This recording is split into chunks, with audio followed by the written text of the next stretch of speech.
Chapter 525. Messenger of Dionia, I don't think you're here to study God Carthage, am I right? Hanno smiled and said meaningfully, Unfortunately, our answer is the same as last time. Carthage will always abide by the agreement with Syracuse, so I'm afraid you're going to be disappointed. Sir Hanno, Dionia won't put Carthage in a difficult position, nor do we have any intention of forming an alliance with you, Anjitaros said solemnly. I'm here on behalf of the Senate of Dionia this time, hoping to trade with Carthage. What kind of trade? Hanno's heart skipped a beat. Grains. Anjitaros said straightforwardly. The people of Dionia are trying their best to resist the invasion of Syracuse. Due to Syracuse's wanton destruction of our territory, the food supply of the entire alliance is very tight. If we can't purchase a large amount of grains from outside, our army won't be able to hold on for long and won't be able to fight due to the lack of food.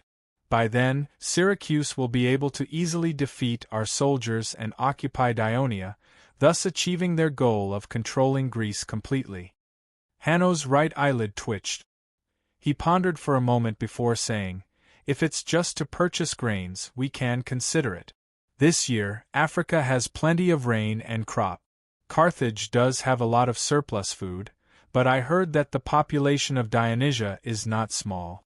I'm afraid the amount of grain you need is not a small amount. The war between you and Carthage has lasted for so long, do you still have the money to buy grain? I heard that Carthage is also in urgent need of funds recently, so it's impossible for him to give us a preferential price for grains. Our treasury is indeed running low, but the people of Dionia have donated their treasured silver coins in order to defeat Syracuse and restore peace to Greece. Therefore, we can afford to purchase grains, Anjitaros said passionately. His words shocked Hanno, not only because the people of Dionia were determined to fight Syracuse to the death, but also because the words, Carthage is also in urgent need of funds, touched his sensitive nerves. Why would a wealthy city-state like Carthage be in urgent need of funds? That was because the several wars with Syracuse had consumed a lot of Carthage's treasury. Although the wars were over, the consumption of Carthage's treasury was still continuing. In order to guard against the powerful Syracuse, the Senate of Carthage decided to rebuild a defensive circle in the western part of Sicily to ensure the safety of the city. For this reason, they appointed Margo as the commander of the army in Sicily and gave him some autonomy. After Margo took office, he not only recruited labor and purchased a large number of materials to build a defensive fortress, but also recruited tens of thousands of mercenaries from Celtic, Namibia, Iberia, and other regions to make up for the lack of troops due to the heavy casualties of the militia of Carthage in the war. For this reason, the mint of Carthage had to produce a large number of amber gold and silver coins with high purchasing power every month to pay the mercenaries. Carthage's monthly business income, as well as the mineral income from Iberia and Sardinia, were spent on this. But this was not Hanno's main concern. What he was most worried about was that the Syracuse army's rampage in Greece had made the people of Carthage increasingly nervous. Thus, with the support of the allies of the Maganid family, Margo's power in Sicily was constantly expanding. But this was not Hanno's main concern. What he was most worried about was that the Syracuse army's rampage in Greece had made the people of Carthage increasingly nervous. With the support of the allies of the Maganid family, Margo's power in Sicily was constantly expanding. During this time, Hanno had been feeling uneasy. Margo's expanding power in Sicily had threatened his political dominance in the Carthage Senate. He had finally taken the leadership of Carthage from the Maganid family, and he would never allow Margo to take it back. Anjitaros saw Hanno frowning and was deep in thought, so he added, Of course, if you allow it, we hope to use the captives of Syracuse to replace part of the cost of buying grain. Captives of Syracuse? Hanno was a little puzzled. Although he had received news of the victory of the navy of Dionia, he was not very clear about the specific situation of the war. our fleet defeated the Syracuse people on the Sea of Thurii and captured tens of thousands of Syracuse sailors. The 2 times I came to Carthage, I deeply felt the hatred of the people of Carthage against the people of Syracuse. I think if we can make the captives of Syracuse their slaves, it may help them vent their hatred," Ansitanos said slowly. Hanno's eyes lit up. Exchanging grain for Syracuse slaves might win the favor of the people of Carthage. Of course, this was not what Hanno was most interested in.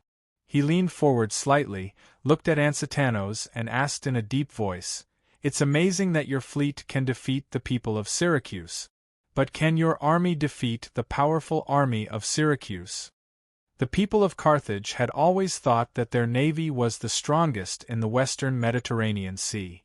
In the previous war with Syracuse, the reason why the navy suffered 2 crushing defeats was not because they were defeated on the sea, but because they were trapped in the port and bay. They were either attacked by ballistae or ambushed, which prevented the sailors from boarding the ships. The people of Carthage were not convinced. Therefore, although the victory of the navy of Dionia was surprising, it did not shock Hanno much. However, the huge army of Syracuse did strike fear into the hearts of the people of Carthage.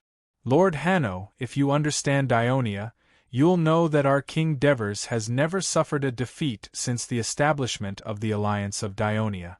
In fact, he has won many battles with fewer troops. Previously, Dionia suffered some setbacks because King Devers was leading his army to fight against the Simonians in the north. Now, he has led his army back to Thurii. The victory of the naval war was achieved under his plan.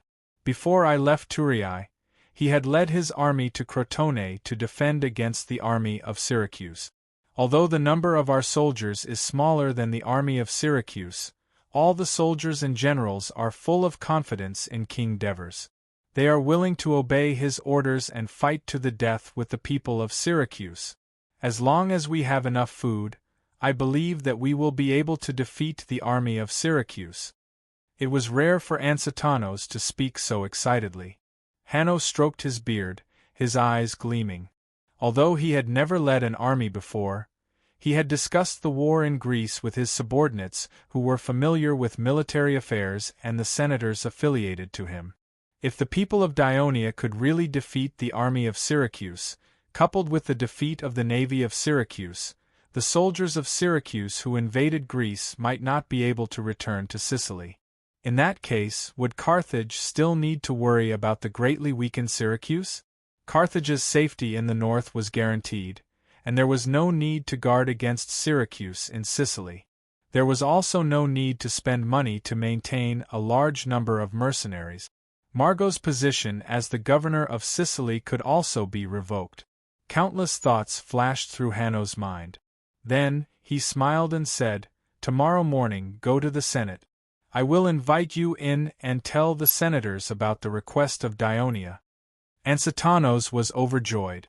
With Hanno's words, the purchase of grains would definitely be approved by the Senate of Carthage. "Thank you, Sir Hanno," Ansitanos said loudly with gratitude. The news of the defeat of the army of Syracuse spread to Trine that night, causing panic among the defenders in the city. It was only because it was too late that they did not dare to retreat to Syracuse in the dark for fear of an accident. Early the next morning, more than 3,000 defenders of Trine began to prepare to retreat. However, not long after they left the city, there was an accident. More than 1,000 Hibernians were unwilling to go to Syracuse and only wanted to go south to their own city. After some negotiations and arguments, the general of the garrison of Syracuse reluctantly agreed. By the time they began to retreat to the east, more than an hour had passed. Unfortunately, they were carrying a lot of looted goods from Trine, causing their movement to be slow. After crossing the Ramato River, they were discovered by the cavalry of Dionia. Leds, who received the news, sent someone to report to the Devers at the rear. At the same time, he urgently led more than 1,000 cavalrymen to attack to delay the enemy's escape to Syracuse. After receiving the news, the 1st and 2nd Legions, who were at the forefront of the marching column, also sent light armor and light infantry to stop them. More than 2,000 defenders of Trine had a bad feeling when they discovered the cavalry of Dionia. Under the strict orders of their general, they put on their armor, picked up their shields and spears, abandoned the extra baggage, and hastened their march. However, the uneven hills were not easy to walk on. After about half an hour, the defenders of Trine were still 10 miles away from Syracuse, but the cavalry of Dionia had already arrived. Before the cavalry could throw their javelins, 1,000 Corunnian soldiers suddenly knelt down and surrendered. This caused the already panicked defenders of Trine to panic and fall out of formation. Seeing this, Leds decisively ordered the cavalry to directly attack the enemy. The defenders of Syracuse of Trine were immediately routed. Under the pursuit of the cavalry, they were either killed or captured. More than 1,000 of them, only 100 managed to escape back to Syracuse. The Hibernians who retreated to the south were also unlucky. They encountered the Lygium army who had boarded the Sicilian fleet and landed on the coast north of Hibernian. Chapter 526. The Hibernian garrison watched in horror as their compatriots were easily defeated by Lygium's army outside the city. They fled in all directions, but did not dare to leave the city to provide support. Instead, they shut the city gates tightly. An hour later, more than 5,000 Lygium soldiers surrounded Hibernian. At this time, the Devers had led the army into the territory of Sirius. During the march, he had been thinking about what military action to take next to completely defeat Syracuse and end this war. Hence, the journey was very quiet. Beside him, Hinepolis was in high spirit. Last night in the big tent, the Devers finally confirmed his thoughts and seriously thought of a few suggestions to protect his interests. Hence, when he woke up this morning, he no longer had to worry about Lau's city. His whole body felt unusually relaxed.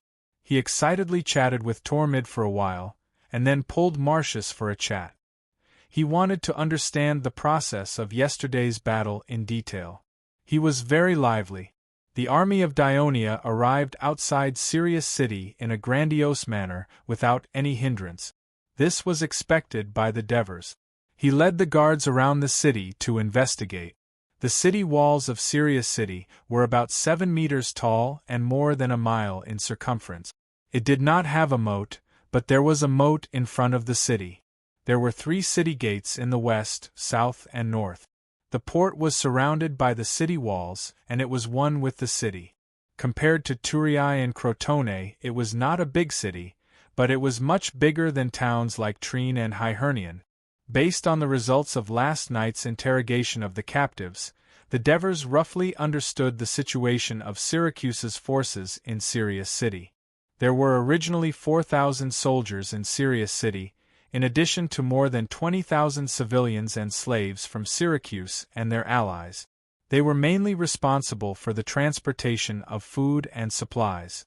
There was also a special group of people. The knowledgeable mathematicians, skilled architects, machine makers, carpenters, shipwrights, and others that Dionysius had gathered in Sicily were nearly 1,000 people. The reason why Dionysius was able to break through Ciudad Crotone was because of the ballistae, siege towers, bows and all kinds of siege equipment and facilities they made. This was also the group of people that the Devers coveted the most. In addition, there were Crotone and Sirius soldiers who were captured during the battle at the Ramata River. Dionysius had already sold some of the captives to the slave traders. There were still 3,000 to 4,000 of them. Now that the defeated soldiers of Syracuse had retreated to Sirius city, the number of people in the city was probably as high as 60,000. If it was not for Dionysius who had already killed, sold and looted the people of Sirius, Sirius city would not be able to accommodate so many people. The Devers looked at the densely packed Syracuse soldiers on top of the city wall, imagining if these defeated Syracuse soldiers would still be as calm as they were now when he gave the order to attack the city. Of course, the Devers would not recklessly attack a city with more than 30,000 soldiers and possibly 20,000 reserve soldiers. He had other plans. On top of the city wall, Dionysius had a complicated expression as he looked down at the troops galloping at high speed 100 meters below the city wall. His gloomy voice was squeezed out from between his teeth. I heard that the Devers of Dionia like to personally observe the enemy before every battle. He must be among them. Don't tell me you want to fire the ballista at them and hope that Apollo will bless you and let the stone pellets hit his head, Phoebidas said mockingly. His arms and waist were wrapped in bandages, making him look like a mummy. He had suffered serious injuries in the battle yesterday and luckily escaped. After receiving treatment, he slept until noon today. When he heard that the Dionysian army had arrived, he still forced himself to go up to the city wall. Dionysius did not say anything. Phoebidas had guessed correctly. He did have such a thought in his mind. I can't believe that such a strong army like ours lost to this young man we've been talking about. Phoebidas' sigh was filled with doubts. Since he escaped back to the city yesterday, he did not have the time to investigate the details of the battle. So until now, he had not figured out how the Syracuse army lost. It's because Dionia completely saw through your battle deployment. They made targeted arrangements, and that's why we lost. Dionysius closed his eyes in pain. Dionia's left wing changed its formation at the last minute, the hidden spear formation behind the cavalry, the attack from the right wing of Dionia's reserve troops. He did not want to recall the nightmarish scene of the battle yesterday. With some resentment, he blamed Sparta for the failure, but he did not want to admit the fact that the quality of Syracuse's soldiers was not as good as Dionia's. Even though they had more soldiers on the left, center, and right flank, they did not give Dionia enough pressure to mobilize their troops and carry out their plan. This time, it was Phoebidas's turn to be speechless. Although he had not figured out the reason for the failure, it was a fact that his strategy did not work. It's just a defeat. A few years ago, we were defeated by Carthage in a battle. We were surrounded by their army, and the people even rioted. The situation was even more critical than today. But under my command, with the help of Sparta's allies, we finally defeated Carthage. I heard that the general of Carthage, Hamilco, committed suicide. At this time, Dionysius looked around at his demoralized subordinate. He realized that he could no longer wallow in the failure. He had to pull himself together, or else the upcoming battle would be even more difficult. At the same time, he could no longer blame Phoebidas, because in this extremely disadvantageous situation for Syracuse, Syracuse would have to rely more on Sparta.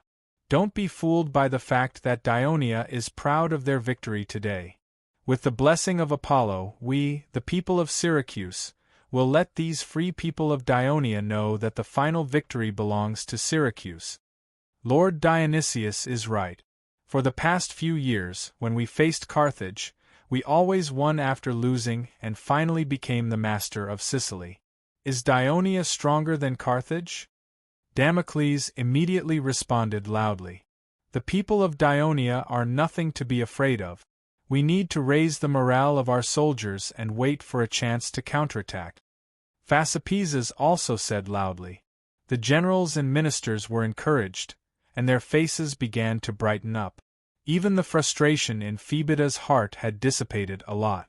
Only Androstini, the head of intelligence, who was at the periphery of the crowd, was puzzled. If Dionysius was not afraid of Dionia, why did he secretly send an envoy? After the Devers circled around the city, they returned to the army and issued an order: build a camp a mile away from the city. His plan was to take advantage of the enemy's recent defeat and low morale to set up camp so close to the city, and then quickly advance to the two flanks and below the city, to achieve the final goal of completely besieging the West Ritter city. As soon as the order was issued, half of the 50,000 soldiers began to dig trenches and build earthen walls. The other half was armed to the teeth, wary of any sneak attacks from Syracuse. Only Cypros led more than 1,000 trained soldiers and marched quickly to the west. They could not wait to reclaim their home, Trine City. Just as the Devers were urging the army to speed up the construction of the camp, Tormid came to report, "The envoy of Syracuse wishes to see you." "Oh, it's you again." Seeing the envoy of Syracuse, the Devers smiled meaningfully. "Is the reason why Dionysius sent you here this time to surrender to me? Sir Devers, we of Syracuse are the overlords of Sicily. Not only do we have 70,000 citizen soldiers and a population of 500,000, we also have more than a dozen states that are our allies, ready to listen to our call at any time," Damocles said proudly. Damocles said proudly, "Even if we lose the naval battle, and lose a lot of warships and soldiers, this is nothing. We, Syracuse, can organize another army, no less than this one, to come to Greece at any time. Can Dionia do it? If Syracuse is so powerful, you should be welcoming the arrival of your new army at the port of Syracuse. What are you doing here?" Secretary Hinepolis mocked. Damocles ignored him. Instead, he looked at the Devers and said with a solemn expression, "Because if the war between Syracuse and Dionia continues, no matter who wins in the end, it will weaken the power of the Greeks in the western Mediterranean. It will benefit the natives like the Carthage, the Messapi, and the Simonians who hate the Greek. I believe that neither Sir Dionysius nor Sir Devers want to see this happen. Therefore, Sir Dionysius sent me here on behalf of him to ask Sir Devers a question. He suggested, do you agree to a ceasefire, Sir Devers? What a ridiculous joke! Who was the one who led the army to invade Greece, burning, killing, and plundering? Why didn't your tyrant consider that such a brutal invasion and massacre would greatly weaken the power of the Greeks in the Italian peninsula and benefit the natives nearby? Oh, now that you've lost, you're thinking of peace and protecting the interests of the Greeks, ha! Helipolis laughed loudly. I just want to know if Dionysius knows the meaning of the word shameless. Damocles did not answer. Instead, he said confidently, the one who started the war was not Syracuse, but the Southern Alliance. If it wasn't for your attack on Rockley, we wouldn't have accepted the invitation of our ally to come to Greece. Hinepolis was so angry that he laughed. He said angrily, Now I know what it means. Chapter 527. Since Dionysius wants to negotiate, what are his conditions? The Devers asked calmly, as if Damocles' words had never happened. Damocles felt pressured instead. He bowed and said, Lord Dionysius's suggestion is, the army of Syracuse should return to Sicily and return all the lands and towns in Greater Greece, as well as the captives. However, the Southern Alliance must also promise not to start a war with the Lochley Alliance. What? Hinepolis could no longer hold back and shouted, Do you think we're fools? You've killed so many people of Dionia, turned the territories of Cremissa and Asprustum into ruins, and incited civil strife in the Bruttii region. Now that you've been defeated and trapped in the Syracuse, we're going to settle this debt of blood with you, but you want to escape to Sicily with just a peace negotiation? It's not that easy. This time, Damocles did not ignore it.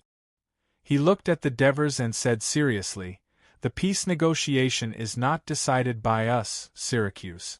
You can also state your conditions. The Devers pondered for a moment and said slowly, Come back tomorrow. I need to think about this seriously. I also need to discuss it with Trine and the Syracuse. Damocles heard this and looked at the conflicted expression on the Devers' face. He was instantly delighted. It seemed that there was hope for the peace negotiation this time. After Damocles left, Hinepolis could no longer hold back and asked in surprise, Your Majesty, you really want to negotiate with the people of Syracuse? Do you think that's possible? The Devers' calm expression suddenly became fierce.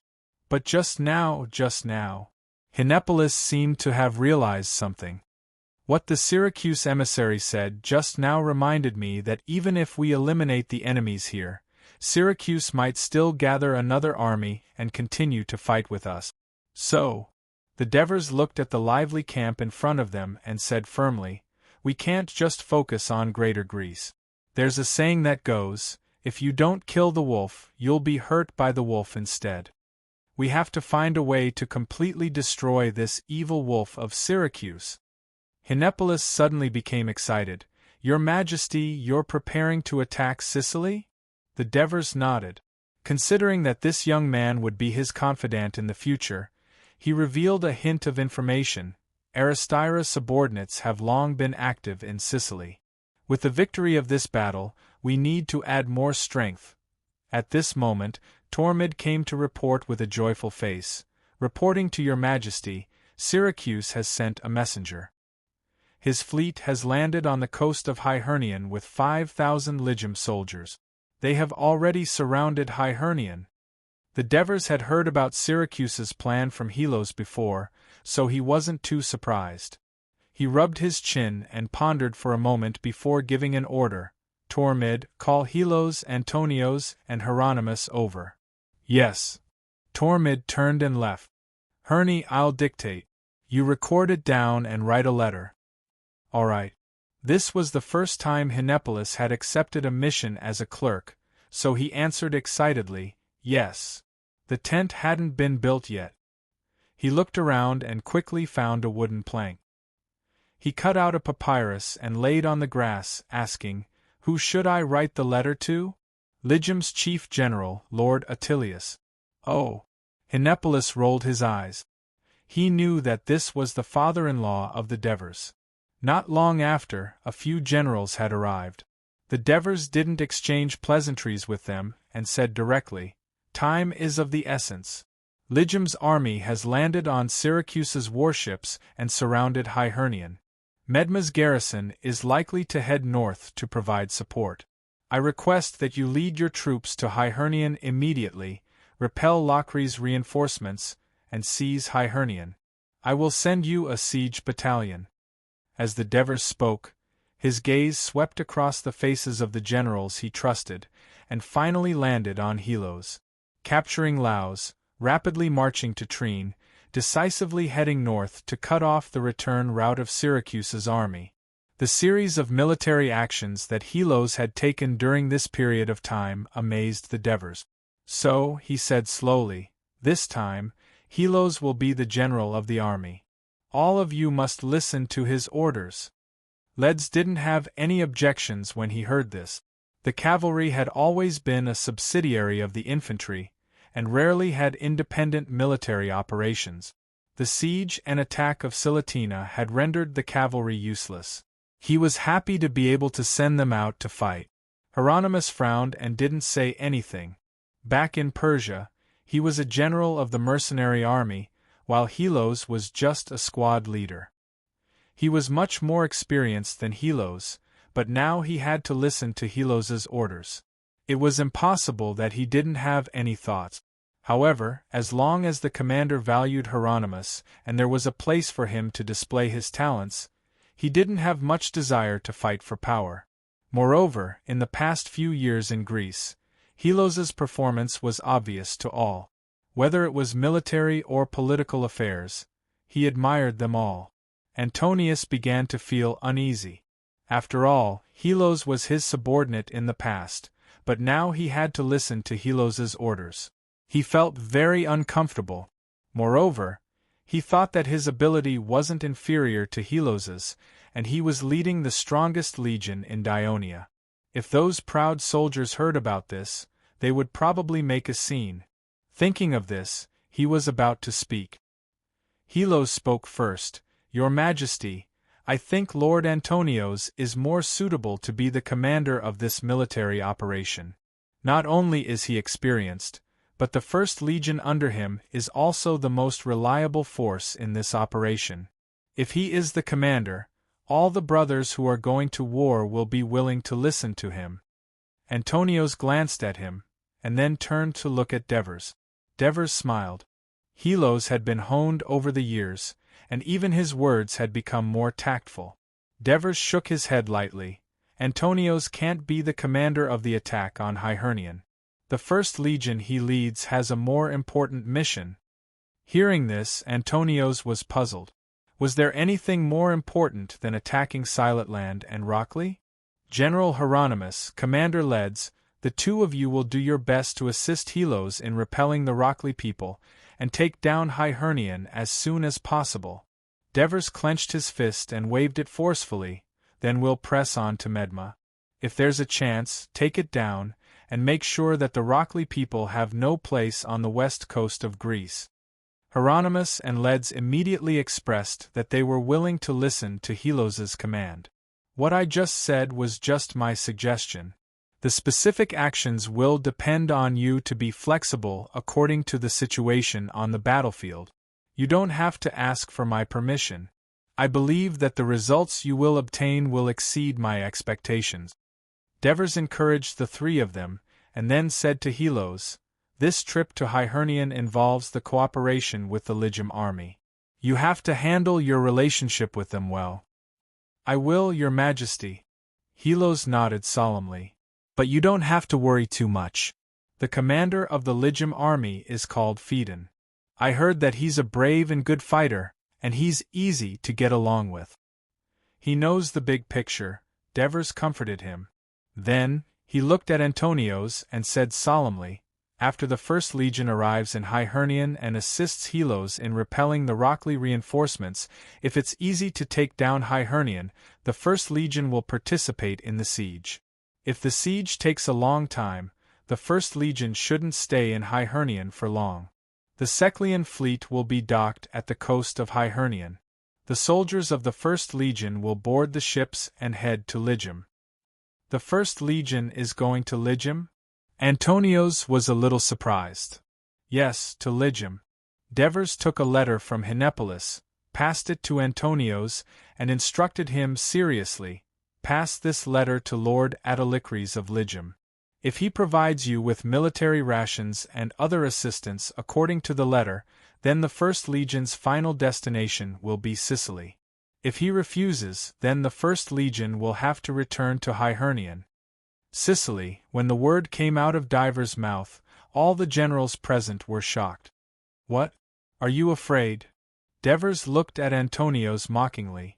Originally, Antonios was a little dissatisfied with the Devers' choice of Helos as the expedition commander. Now that he knew that he would be leading the army to leave Greece and cross the sea to attack Sicily alone, he couldn't help but feel pressured. But after being provoked by Devers, he braced himself and said, "The First Legion is willing to go to Sicily. The First Legion's combat power is the strongest in the Legion of Dionysia. Many of the soldiers are old brothers who participated in the Persia expedition. They have rich experience fighting in enemy territory. So, if the First Legion can't carry out this battle plan, the other legions won't be able to gain a foothold in Sicily." Devers said to Antonios, full of hope. Antonius forced a smile in response. Chapter 5:28. And now, Syracuse's huge army is pinned down by us in Greece. When the news of the defeat of its navy and the defeat of the battle reaches Sicily, the people there will definitely have a new idea. Dionia's strength is not as strong as Syracuse. Even if we annihilate the army in Silatina, Syracuse will only need to rest for a few years to regain its strength and become a big problem for Dionia. Therefore, for the sake of Dionia's future, we must take advantage of this opportunity of Syracuse's heavy losses to completely destroy its hegemony in Sicily. The Devers' words greatly moved the generals present. Just as they were deep in thought, the Devers continued to speak to Antonios. "Previously, I've already sent people to the east of Sicily to contact the people and forces that oppose Syracuse in various city-states. I believe that when the news of the defeat of Syracuse's army in Greece reaches Sicily, they will definitely take action. When the First Legion arrives in Sicily, the important thing is not to annihilate the enemy, but to contact these forces that are dissatisfied with Syracuse, overthrow the tyranny of their city-states, break away from the Sicilian alliance led by Syracuse, and finally isolate Syracuse." The Devers' words lifted Antonio's spirits.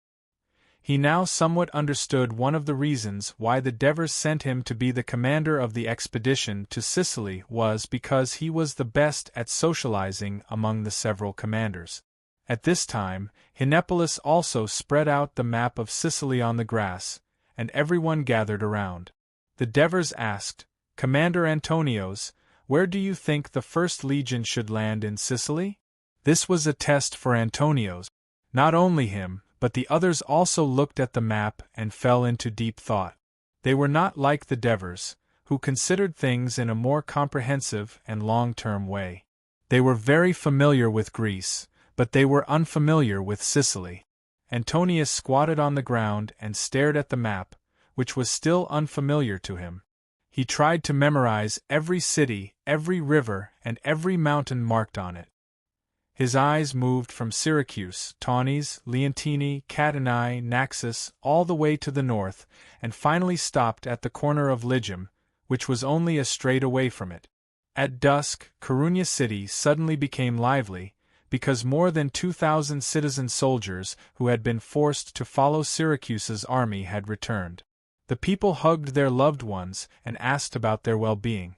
At the same time, they thanked Daionia for its kindness. The citizens who had lost their loved ones cried bitterly, cursing the people of Syracuse for bringing disaster to them. On the other hand, the citizens whose loved ones were trapped in Silatina were worried. They prayed to Apollo for their safety in the upcoming battle. At this time, in the Council of Carunia, the councillors were arguing about a letter that the soldiers had brought back from the Devers. Chief General Frinrus finally stood up and said loudly, "Citizens of Carunia, this is a critical moment that concerns the survival of Carunia. If you still hold a vague attitude and want to keep delaying without giving a clear answer to the Southern Alliance, Carunia will be in a very dangerous situation." His words quieted down the noise in the meeting hall. Someone stood up and retorted, "Lord Frinirus, you've got it backwards. Now that Dionysia has defeated Syracuse and trapped them in Siriton, we've escaped the danger of being massacred and pillaged by Syracuse. We're completely safe now." "Completely safe?" Frinrus sneered, looked around and asked loudly, "Do you all think so?" "Of course not." Someone in the council stood up, and Frinrus recognized him as Eulopatos. "I agree with you, Frinrus. Carunia is in danger now. Everyone, when you heard the letter from the consul Devers of Daionia, I don't know if you've noticed what it said. After repeated discussions with the generals of Crotone and Trine, it has been agreed that over 2,000 Carunia soldiers who were captured in the battle against Syracuse and the battle to capture Trine should be allowed to return home. Perhaps you only saw the goodwill of Daionia to allow our citizens to return home safely, but you didn't see the words repeated discussions in the letter. What does this mean?" Eulopatos' tone became heavier. "It means that some people in Crotone, Trine, and even Daionia are dissatisfied with us sending troops to participate in the battle against Syracuse. Defending Trine city, capturing Crotone, and participating in the battle against Daionia, our actions have caused them to hold a grudge against us. But we were forced to." Someone in the crowd shouted, "If we didn't do this, Carunia would have suffered the same fate as the Saricians." "That's right. As Carunia's ally for many years, they should understand that we were forced to make this decision." The people in the hall shouted in agreement. "Yes, they understand, and that's why they released our citizens. Now, it's time for us to respond to Daonia's goodwill." Eulopatos said with a solemn expression, "Don't forget what the Devers said at the end of the letter. After winning the battle, the Southern Alliance is fighting back against Syracuse and their accomplices, the Locrian Alliance. They are determined to destroy them completely. Therefore, I hope that Carunia will seriously consider returning to the Southern Alliance. Pick up your spear and shield, and join the ranks to fight against the invaders. All the countries of the Southern Alliance are eagerly awaiting your reply." "Everyone, is this the request of the consul Devers of Daionia? No. This is his warning to Carunia. This is the ultimatum given to us by the Southern Alliance. If we don't make a clear statement, the Southern Alliance will see Carunia as the accomplices of Syracuse and Locrian. Who knows, in a few days, the Southern Alliance might not send their emissaries to Carunia, but their army. The hall suddenly became even quieter, but there were still people who disagreed. Eulopatos, it's not that we don't want to fight against Syracuse. Don't forget, we still have 1,000 soldiers in Syracuse. If Dionysius finds out that Corunia has betrayed him, with his cruel personality, our people will die in his hands. Then, who will bear the responsibility of the families of the dead soldiers? Yes, it's not that we don't want to fight against the people of Syracuse who oppress us, but this concerns the lives of our citizens. We must be careful. At least compared to the ferocious people of Syracuse, Crotone and Trine have been allies of Corunia for decades. Dionia has always been generous and magnanimous. They should forgive us for our hesitation. Someone else in the hall echoed. Phreniris finally could not hold it in any more and said loudly again, "Everyone, you think too highly of our former alliance. Syracuse has been massacred. Trine has been conquered, and the people have lost their homes. Crotone's city has been burned down, and it's said that almost half of its people have died. Dionia's citizen soldiers have also lost more than 10,000 people, and the cities outside Cremissa and Aspirustum have been turned into ruins. Compared to them, even if we include the loss of 1,000 soldiers, our losses are still relatively minor." "Lord Phreniris, what do you mean by this? Don't tell me the lives of our 1,000 soldiers are not important," someone immediately questioned. "The Southern Alliance will not think that they are important. They will only think that we have sacrificed too little. Don't forget that our soldiers have invaded their territory and attacked their cities. Even though we were forced to do so, if we treat their kindness as mercy and do not make a decision quickly, anger and jealousy will grow wildly in their hearts like weed. They will make Corunia a target that must be destroyed, just like Syracuse and Rockley. When that happens, who can Corunia rely on? Syracuse? We all know that if we win this war, Syracuse will only support Rockley to swallow us up. In this war that involved all the city-states of Greece, they could either fight to survive or perish. No city-state could live peacefully without fighting. Everyone, you decide the fate of Corunia, and I am willing to face the anger of the people and be the first to vote for Corunia to rejoin the Southern Alliance and declare war on Syracuse and Rockley." The hall was dead silent. Phreniris' heavy and emotional speech deeply touched everyone in the hall, forcing them to weigh the pros and cons more deeply. "I am willing to be the second person to support Corunia's declaration of war on Syracuse." Eulopatos stood up. Then the third person. In the end, the council passed the declaration of war on Syracuse proposal with a small majority. Then, in the emergency meeting, although many citizens strongly opposed it, and some even rushed onto the stage and wanted to beat Phreniris up, the 2,000 citizens that Dionia had sent back played a key role. They even had more votes than the council, allowing Corunia to rejoin the Southern Alliance. Ever since Rockley's army repelled the Lygium's attack on Medma, Rockley's 15,000 soldiers had been guarding Medma. Chapter 529. However, Dionysius was concerned about the safety of the rear, so he strictly ordered the Lockley people to guard against the Lygium and prevent Medma from being ambushed again. At the same time, the Lockley army had to help the Trine garrison to prevent the Dionysian army from appearing on the Ophelia plains through Canopetia. Therefore, the main force of Lockley was forced to stay in the city of Medma by Dionysius. Diapantos felt very aggrieved. However, when the news that the navy of Syracuse had suffered 2 crushing defeats at the hands of Dionia came, Diapantos had to be more vigilant. This was because Dionia, who had the advantage of the sea, might send their troops to the rear of the battlefield through their fleets, to Cilicia, Hyhernion, Trine, Corunna, and even Lockley. Most of the soldiers of Lockley were in Medma, and a small number of them followed the army of Syracuse, so the city was very empty. At this time, he was not in the mood to fight at the front line.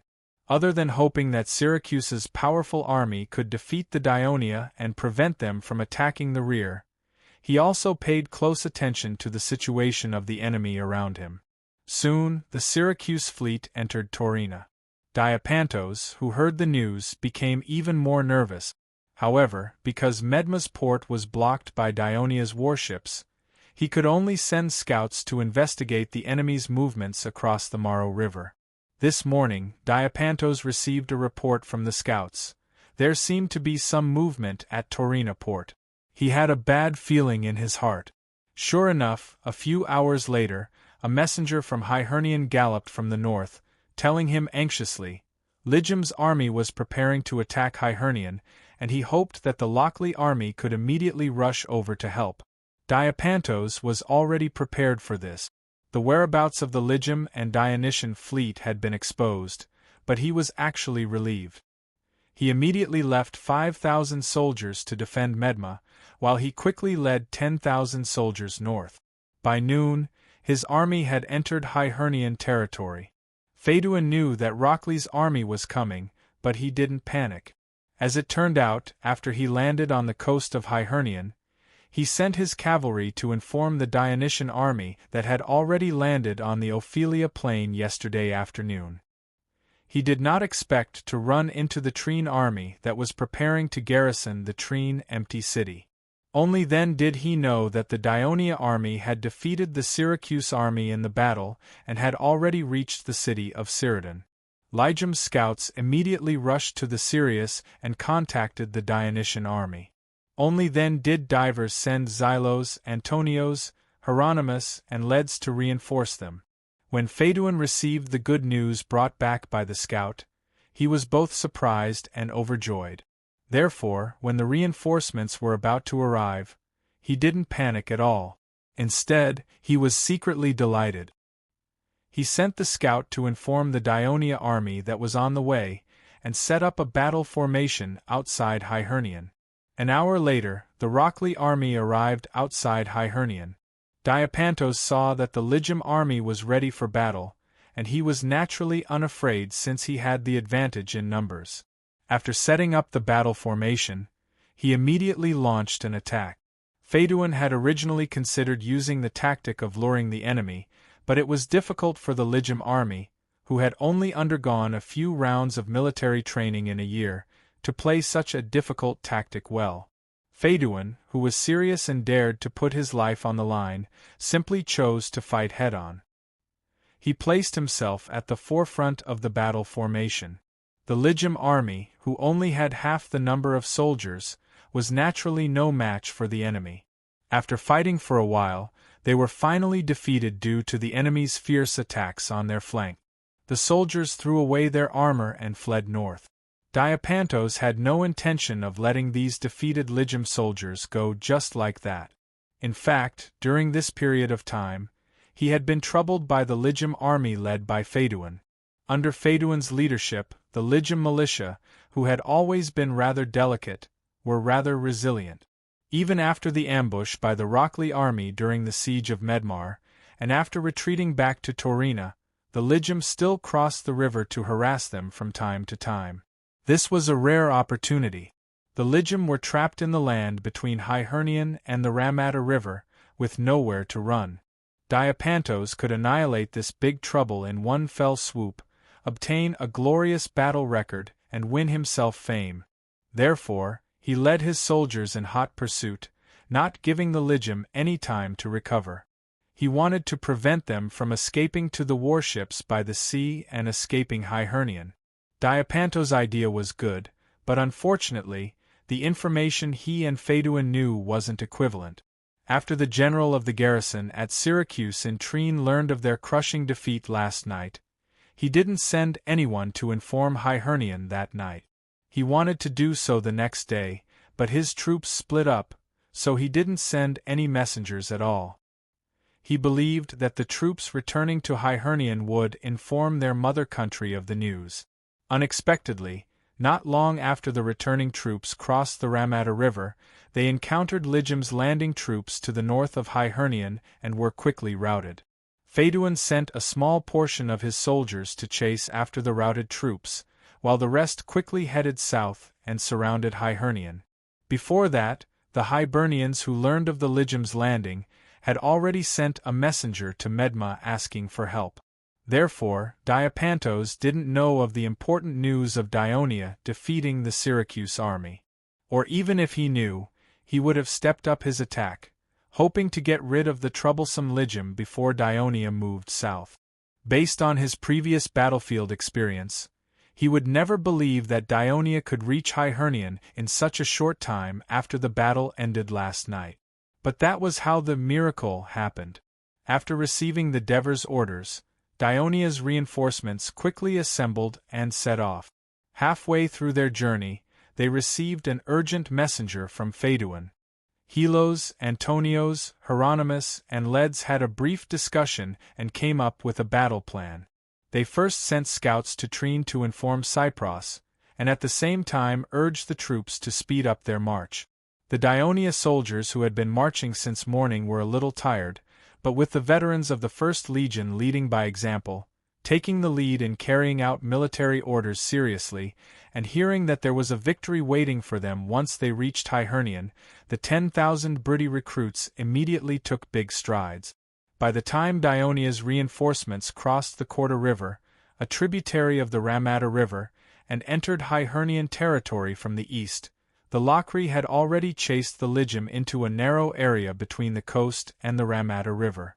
Although Dionia's fleet was anchored there, the panicked Lygium soldiers did not have time to board the ship. Seeing that they were about to be chased into the sea by the enemy, Cypros led 1,000 Trina soldiers across the Ramata River and launched a frontal attack. The Locri were shocked. They thought that the defenders of Trine on the other side of the Ramata River were Syracuse's defenders. They did not expect the Trine soldiers to come, and they were caught off guard.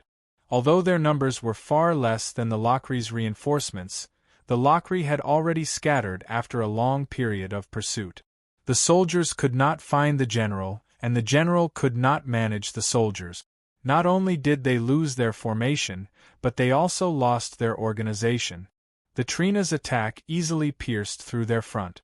Just as Diapantos was urgently gathering the scattered soldiers and preparing to deal with this new threat, a deafening shout of Hades came from the rear of the Locri army. The Briti troops led by Helos, the Briti troops led by Hieronymus, the First Legion led by Antonios, and the cavalry led by Leds totaled more than 15,000 soldiers. With rumbling footsteps, they crushed the Locri army's rear with a wide front. Seeing such a terrifying scene, the morale of the scattered Rockley soldiers plummeted. Before the battle even began, they scattered and fled in all directions.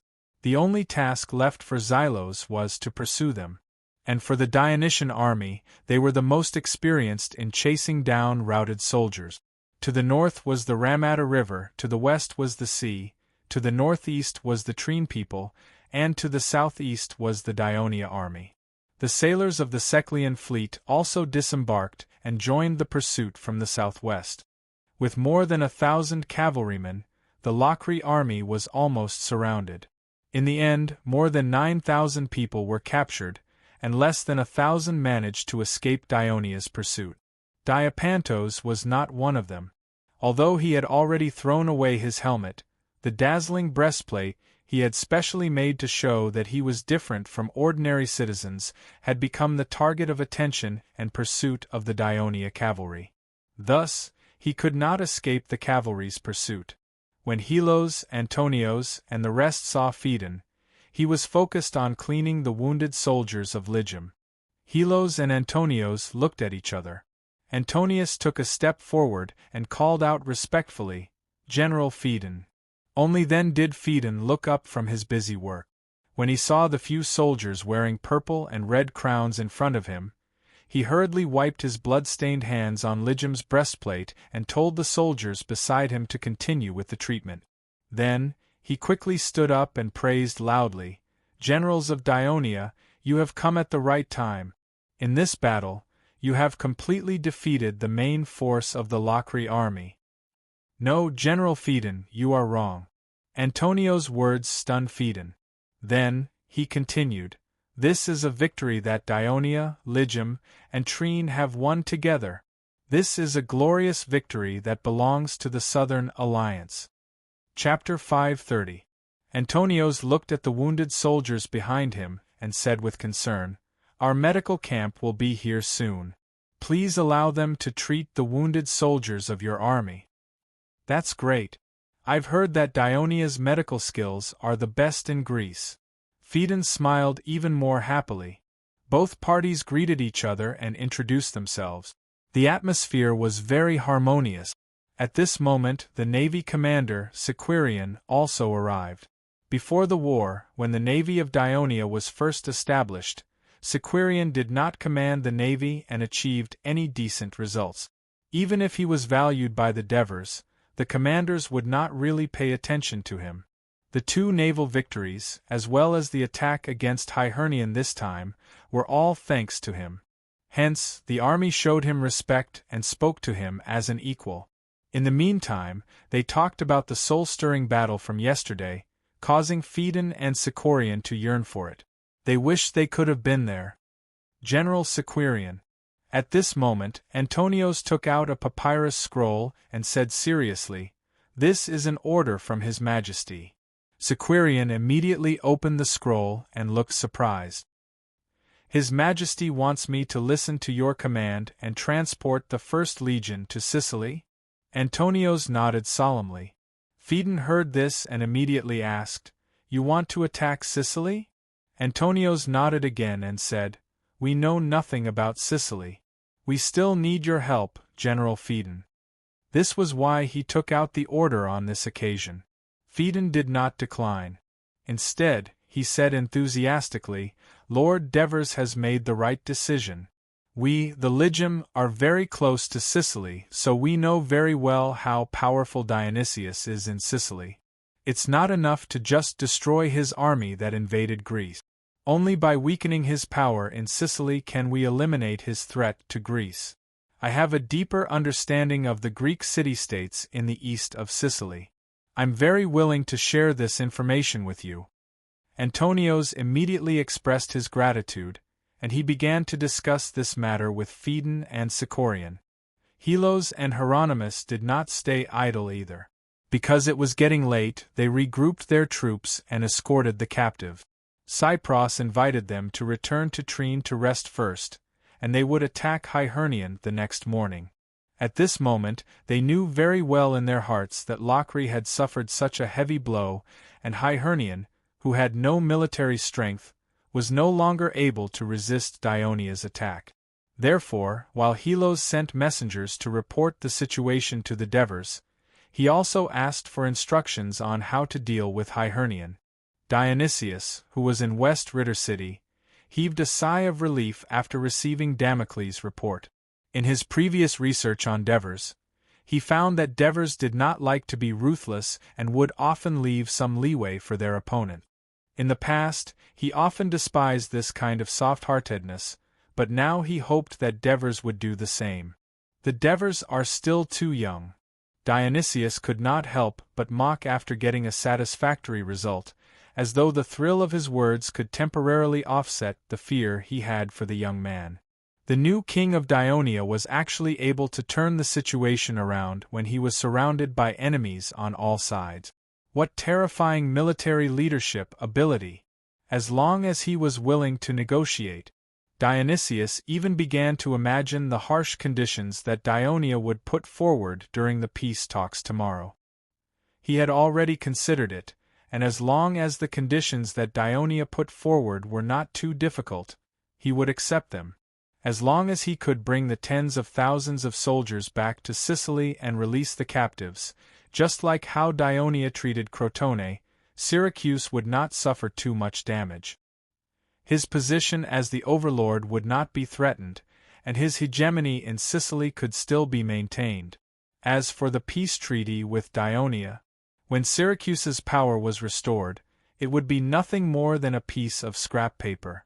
Dionysius did not intend to abide by it at all. He would not be like the Devers who would foolishly keep promises for the sake of a good reputation, but Devers's military leadership ability is too strong. It seems that I have to think of other ways to deal with him, Dionysius pondered. His long and narrow eyes glinted with an intimidating and sinister light. At this moment, an attendant came in and reported, "My lord, the ships and sailors are ready. They are waiting for your order. Let them wait until nightfall. After confirming that there are no enemy ships outside the port, they will quietly set off." Dionysius said solemnly, "Tell them that the lives of the citizens of Syracuse are in their hands. I hope that, under Apollo's protection, they will not be afraid of danger and return home safely." Although the Dionia fleet had begun to blockade the port after Syracuse retreated, it was impossible for them to do so for 24 hours, especially at night. The sailors had to go ashore to eat and rest, and the warships had to return to Crotone's port to be towed into the dock for maintenance, drying, and cleaning of water maggots. Otherwise, the sturdiness of the ships could not be guaranteed. Even if the fleet took turns to blockade the port, they did not dare to spread out for fear of losses. After all, there were more than 30 Syracuse warships in the port. Because of these reasons, the Dionysian fleet could not completely blockade the port at night. Therefore, at night, the defense outside the port was more lax, and Dionysius's ships should be able to leave without a hitch. However, sailing in the dark was much more dangerous. Storms, hidden reefs, deviations from the course, and even encounters with the southern fleet of Dionia could kill these ships. However, Dionysius could only believe that the few ships he sent out, which were manned by the most experienced helmsmen and sailors in the navy, would eventually return to the port of Syracuse and let Philistos understand the difficult situation of the Syracuse army in Greece. Although the treasury of Syracuse was greatly depleted, and most of the young citizens were already in Greece, and new warships could not be built in a short period of time, Dionysius still believed in Philistos' ability. He believed that he could build an army of no less than 20,000 men, a fleet of no less than 100 three-hulled warships, and 2 months' worth of military supplies for 50,000 people. Of course, this was another preparation that Dionysius had made in case the peace talks failed. As for how things would be carried out, it was beyond his control. He could only pin his hopes on Apollo watching the attendant leave the hall. He could not sit still and decided to take a look at the blacksmith's shop in the city. Another reason he sent people to the peace talks was to buy time. The most pressing problem for the Syracuse army now was not rations. Due to the large number of casualties in the battle, the food reserves in Syracuse were enough to last them for more than a month. But weapons and equipment. This was because after the defeat, the soldiers had thrown away their helmets, shields, and even breastplates, spears, and swords in order to escape. Of course, the enemy had also thrown away their equipment in order to catch up with them. However, the victors were the Dionia, so they could pick up the equipment when they cleaned up the battlefield. On the other hand, the soldiers of Syracuse had to flee into Syracuse empty-handed. Fortunately, there were still thousands of weapons and equipment in the city that they had looted. However, this was far from enough. He had to ask the blacksmiths who had followed the army and were responsible for repairing the weapons to use the blacksmith shop in the city to hurry up and rebuild the weapons and armor. For this, he also ordered his men to search the city for iron ore and scrap iron. Now, he wanted to check on the progress of this important work. Halfway through, he suddenly remembered something and stopped in his tracks. He turned and walked in another direction to Phoebidas's residence. At this point in the war, Phoebidas's military advisor was not very useful. However, as a Sparta, he could play a unique role in the peace talks. The next morning, Phoebidas and Syracuse's envoy, Damocles, arrived at the camp that Dionia was building. This time, the Devers did not come out to greet them personally. Instead, they sent the clerk, Hinepolis, to be in charge of the negotiations. As soon as they met, Hinepolis gave Damocles a show of strength. Yesterday, after a discussion between His Majesty the Devers and the commanders of the army, they came to the conclusion that given the poor reputation of your general, Dionysius, you need to do something to show your sincerity in the peace talks. Only then can we start the peace talks. Damocles immediately protested. People of Dionia, you are humiliating General Dionysius. So what? Hinepolis raised his head and said arrogantly, "Can Dionysius still send troops to threaten Dionia? Oh, I forgot, he has already tried. Unfortunately, he failed. Now, you are the ones asking for peace talks." Damocles was speechless for a moment. After a moment of silence, he said sullenly, "What do you want us to do?" Chapter 531. When Damocles heard this, his expression changed drastically. He protested loudly, "The war between Syracuse and Ionia is being carried out under the witness of Ares. Anything that happens during a war is normal. Sparta did not massacre the citizens of Athens after their victory because the navy of Athens ravaged the coast of their territory. We, Syracuse, did not annihilate all the people of Carthage in Sicily because of Carthage's repeated massacres of the cities of Sicily. Therefore, Dionia cannot make such harsh demands. This is not the Greek tradition of war. Does the ancient tradition of Greece allow the people of Syracuse to hire foreigners to slaughter defenseless Greek women, the elderly, and children?" Hinepolis bared his teeth and roared at him, "Since you say that this is war, then we, Dionia, are willing to continue fighting until we conquer Syracuse.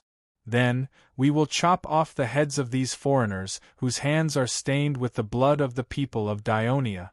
Otherwise, once the peace treaty is signed, we can only watch as these murderers swagger away. His Majesty the Devers will not accept this. The brave soldiers of the Legion will not accept this. All the people of Dionia will not accept this. Once the peace treaty is signed, we can only watch as they leave." This sentence moved Damocles. He pretended to be helpless and said, "Your conditions are too high. Can you change it a little? For example, you only want the heads of some of them or the lives of the leaders." "No, this is the most basic condition," Hinepolis replied firmly. Damocles had no choice but to say, "All right, I can't make the decision on this matter. I have to go back and report to General Dionysius. He will make the decision." After that, he exchanged glances with Phoebidas, who was beside him. Then, with Hinepolis's permission, the guards put on a blindfold and sent him out of the camp. Phoebidas did not leave. He requested to see the Devers as an envoy of Sparta. This made it hard for Hinepolis to refuse. He could only ask him to wait while he went to inform the king of Devers. Phoebidas waited for a long time. It was not because the Devers were playing tricks on him, but because he was not near the main tent. He had gone to the engineering camp. When the Dionysian army occupied Syracuse camp, they obtained a lot of resources, including some siege weapons. There was no need to mention the ballista. Dionia originally copied it from Syracuse, but later made further improvements. Due to the application of the parabolic theory, Dionia's ballista was more refined and accurate. The abdominal bow was another siege weapon of Syracuse. Its principle was similar to that of the ballista. The engineers could roughly replicate it by looking at its structure. After all, the most difficult part of the abdominal bow was the use of pulleys, which happened to be what Dionia's engineering camp was best at. The other siege weapons, such as siege hammers, chariots, and ballistas, were easy to replicate, but the Devers looked at them carefully. He needed to understand the siege methods and thinking of the Syracuans through these various siege weapons. When Syracuse conquered the big city of Crotone, the Devers were shocked. Compared to Syracuse, who had countless siege weapons in Sicily, the Dionysian army, who were good at field battles, had relatively little experience in siege battles, including the Devers themselves. Therefore, learning from the enemy was the best way to improve. Of course, among these siege weapons, the most eye-catching and the most difficult to make was the siege tower. Dionia could also make siege towers, but they paled in comparison to the siege towers made by Syracuse. Even though the siege tower in front of him had only completed the base and the first floor, its scale was still quite astonishing. It was 20 meters long and 6 to 7 meters wide. Rather than calling it a tower, it would be more accurate to call it a wall. The Devers walked around it a few times, then turned back to Asclepius, one of the best engineers in the engineering camp. Can it be replicated? The engineering camp of Dionia's army was a bit special. Its team officers did not need to understand construction. They only needed to know how to manage troops and have some battlefield experience. Their duty was to serve the engineers, ensure their safety, and provide them with all kinds of materials they needed.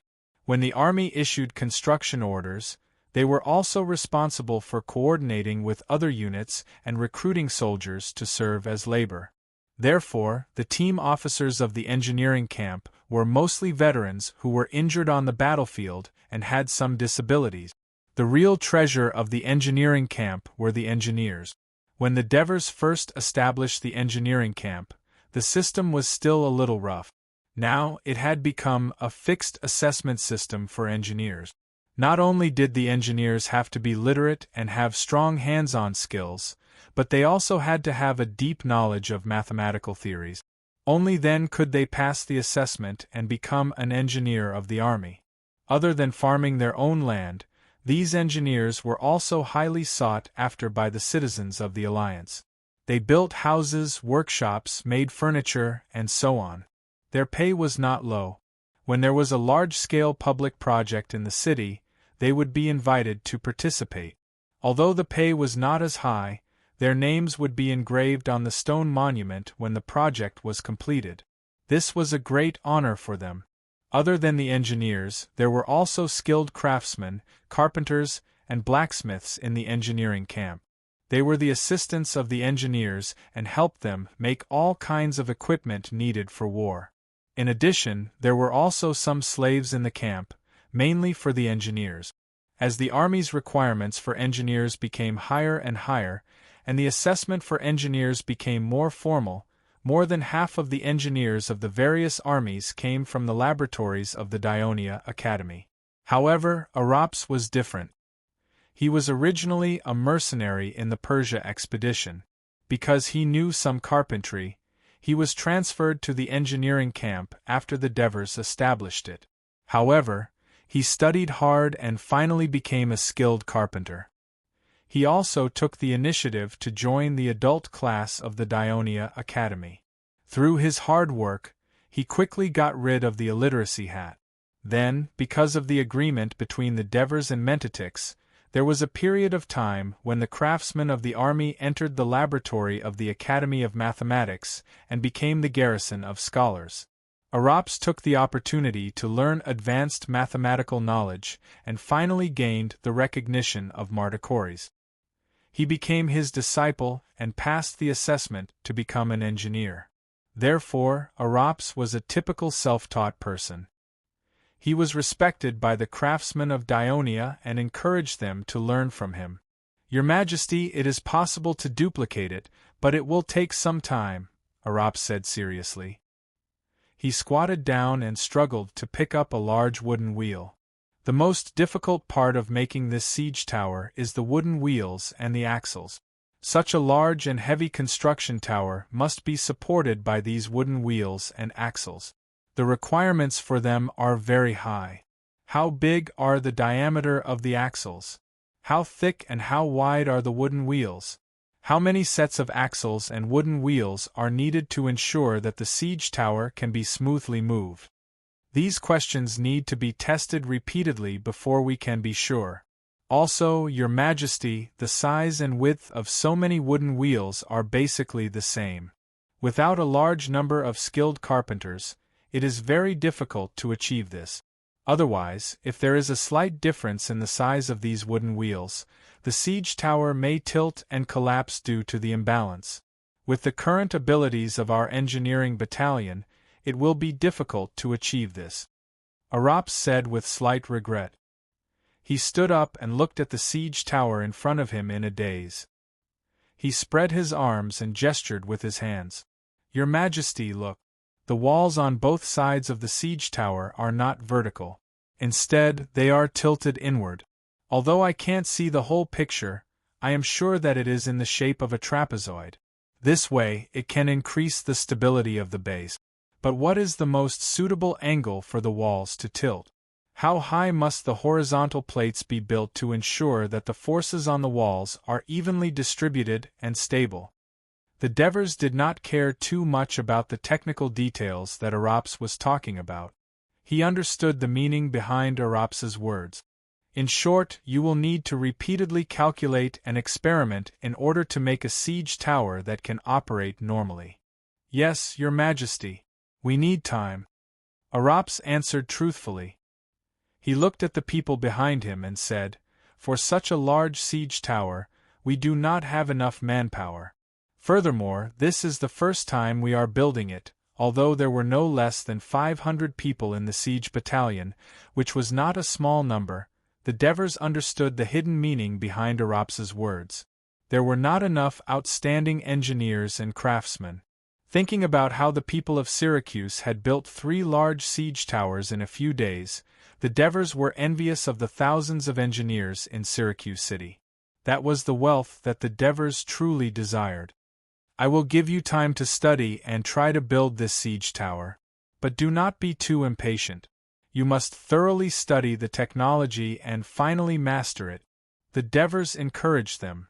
Thank you, Your Majesty. Phoebidas, who was sitting in the tent, was being watched by 4 guards. He could not wander around and look around, so he could only use his eyes to size up the tent. As a result, he discovered a secret. The layout of the Devers' tent was very similar to Dionysius's tent. Aside from the fact that it was not as big as Dionysius's tent, the layout was also very simple. Apart from a few hangars for armors and weapons, and a bed covered with straw and fur, the most eye-catching thing was undoubtedly the few wooden tables filled with scrolls of paper and silk. This was obviously similar to Dionysius's tent. It seemed that while this consul was marching and fighting, he was also handling many affairs within the alliance. Chapter 532. Just when he was getting impatient, the Devers returned with Hinepolis. Before Phoebidas could say anything, the Devers spoke first. I know you, Phoebidas of Sparta. 10 years ago, you came to the Senate of Thurii as a messenger of Sparta and framed me for hiding the soldiers of Persia's expeditionary army. You even threatened that Sparta will teach Dionia a painful lesson. I still remember what you said to me. Phoebidas did not expect the Devers to mention the past to him as soon as he came in. He was caught off guard. If it was his usual temperament, he would have stiffened his neck and said, "That's right, I did say those words." The fact that there was a war with Crotone later proved that Dionia was indeed hiding those mercenaries. However, times had changed. Sparta's current predicament and Syracuse's current situation had forced him to choose his words carefully. It was not that he did not know politics, but he did not have to think too much about Sparta's strength in the past. However, Dionia's current status in Greece of the Western Mediterranean, and the strength that the Devers had shown in the war, had made Phoebidas feel a little fearful. The usually tough Sparta said stiffly, That's just a misunderstanding." Misunderstanding? No. I don't think so. The Devers stared at him. His sharp eyes seemed to be able to see through his heart. It's because you have a grudge against Dionia that you accepted Sparta's order and went to Syracuse as a military advisor.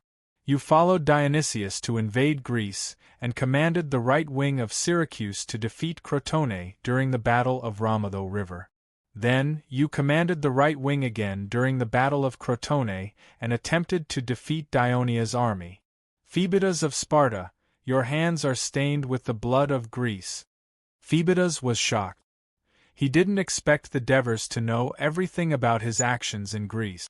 However, he didn't have to lie to the Devers like he did before.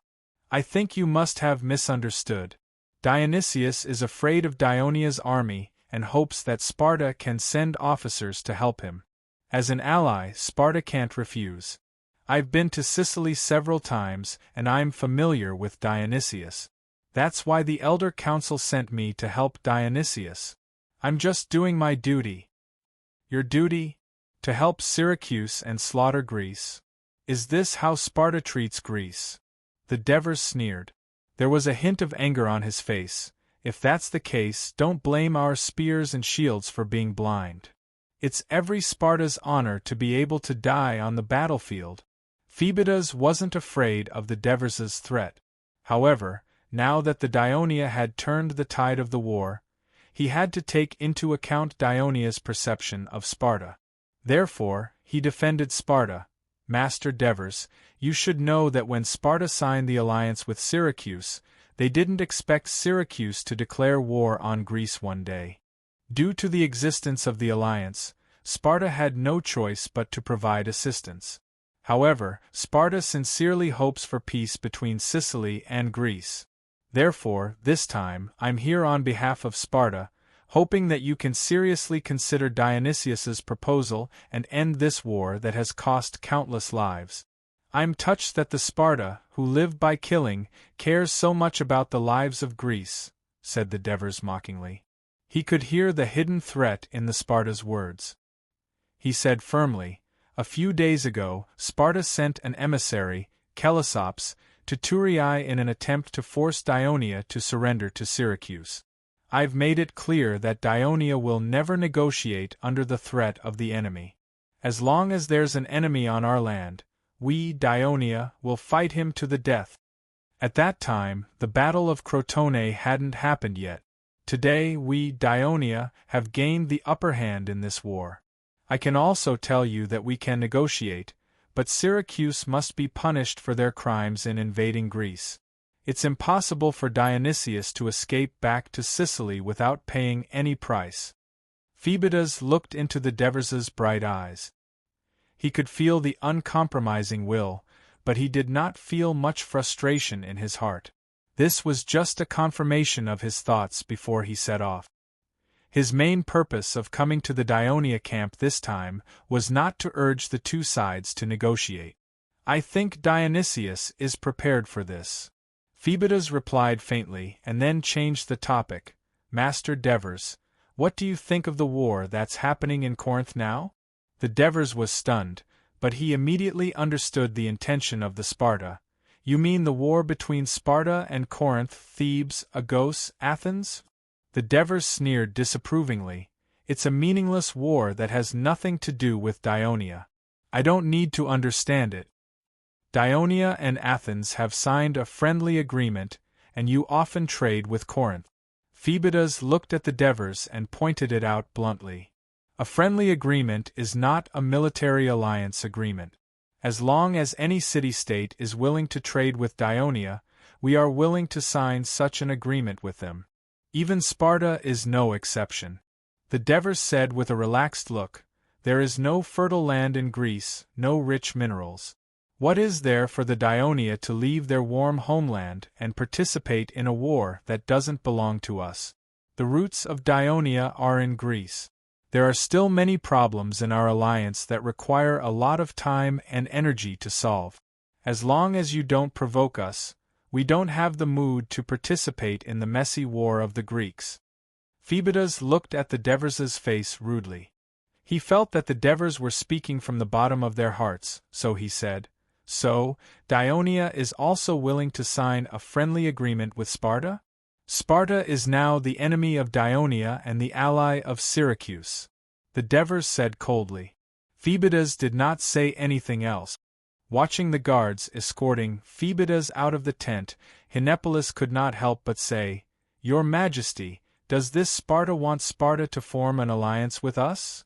The Devers rubbed his chin and said thoughtfully, The power that Dionia displayed in this war is beyond Sparta's expectation. They are afraid that Dionia will participate in the war in Corinth, which is disadvantageous to Sparta. So, will we do that? Hinepolis asked excitedly. He was obviously happy that the Sparta were troubled. What do you think? The Devers did not comment. The Sabari plain was covered in mist in the early morning, and the drizzle of early spring was falling.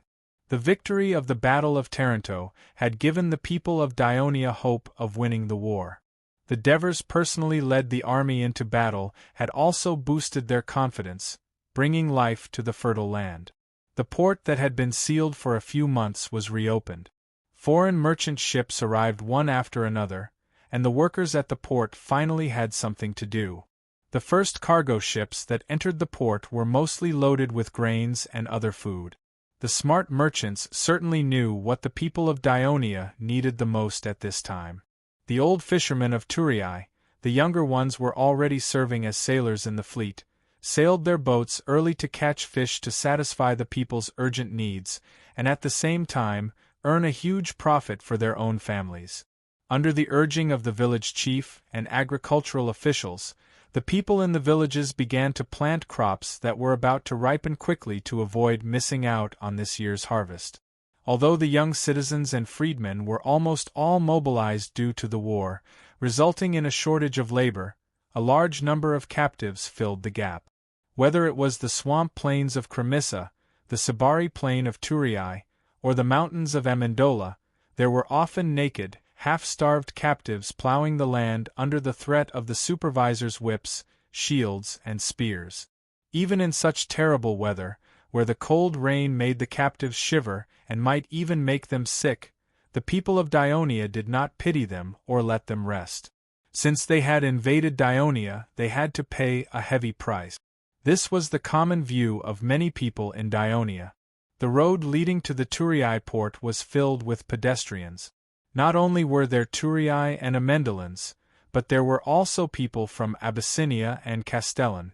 They were driving carts and carrying loads, rushing to the port market to buy food. At this moment, a horse galloped towards them.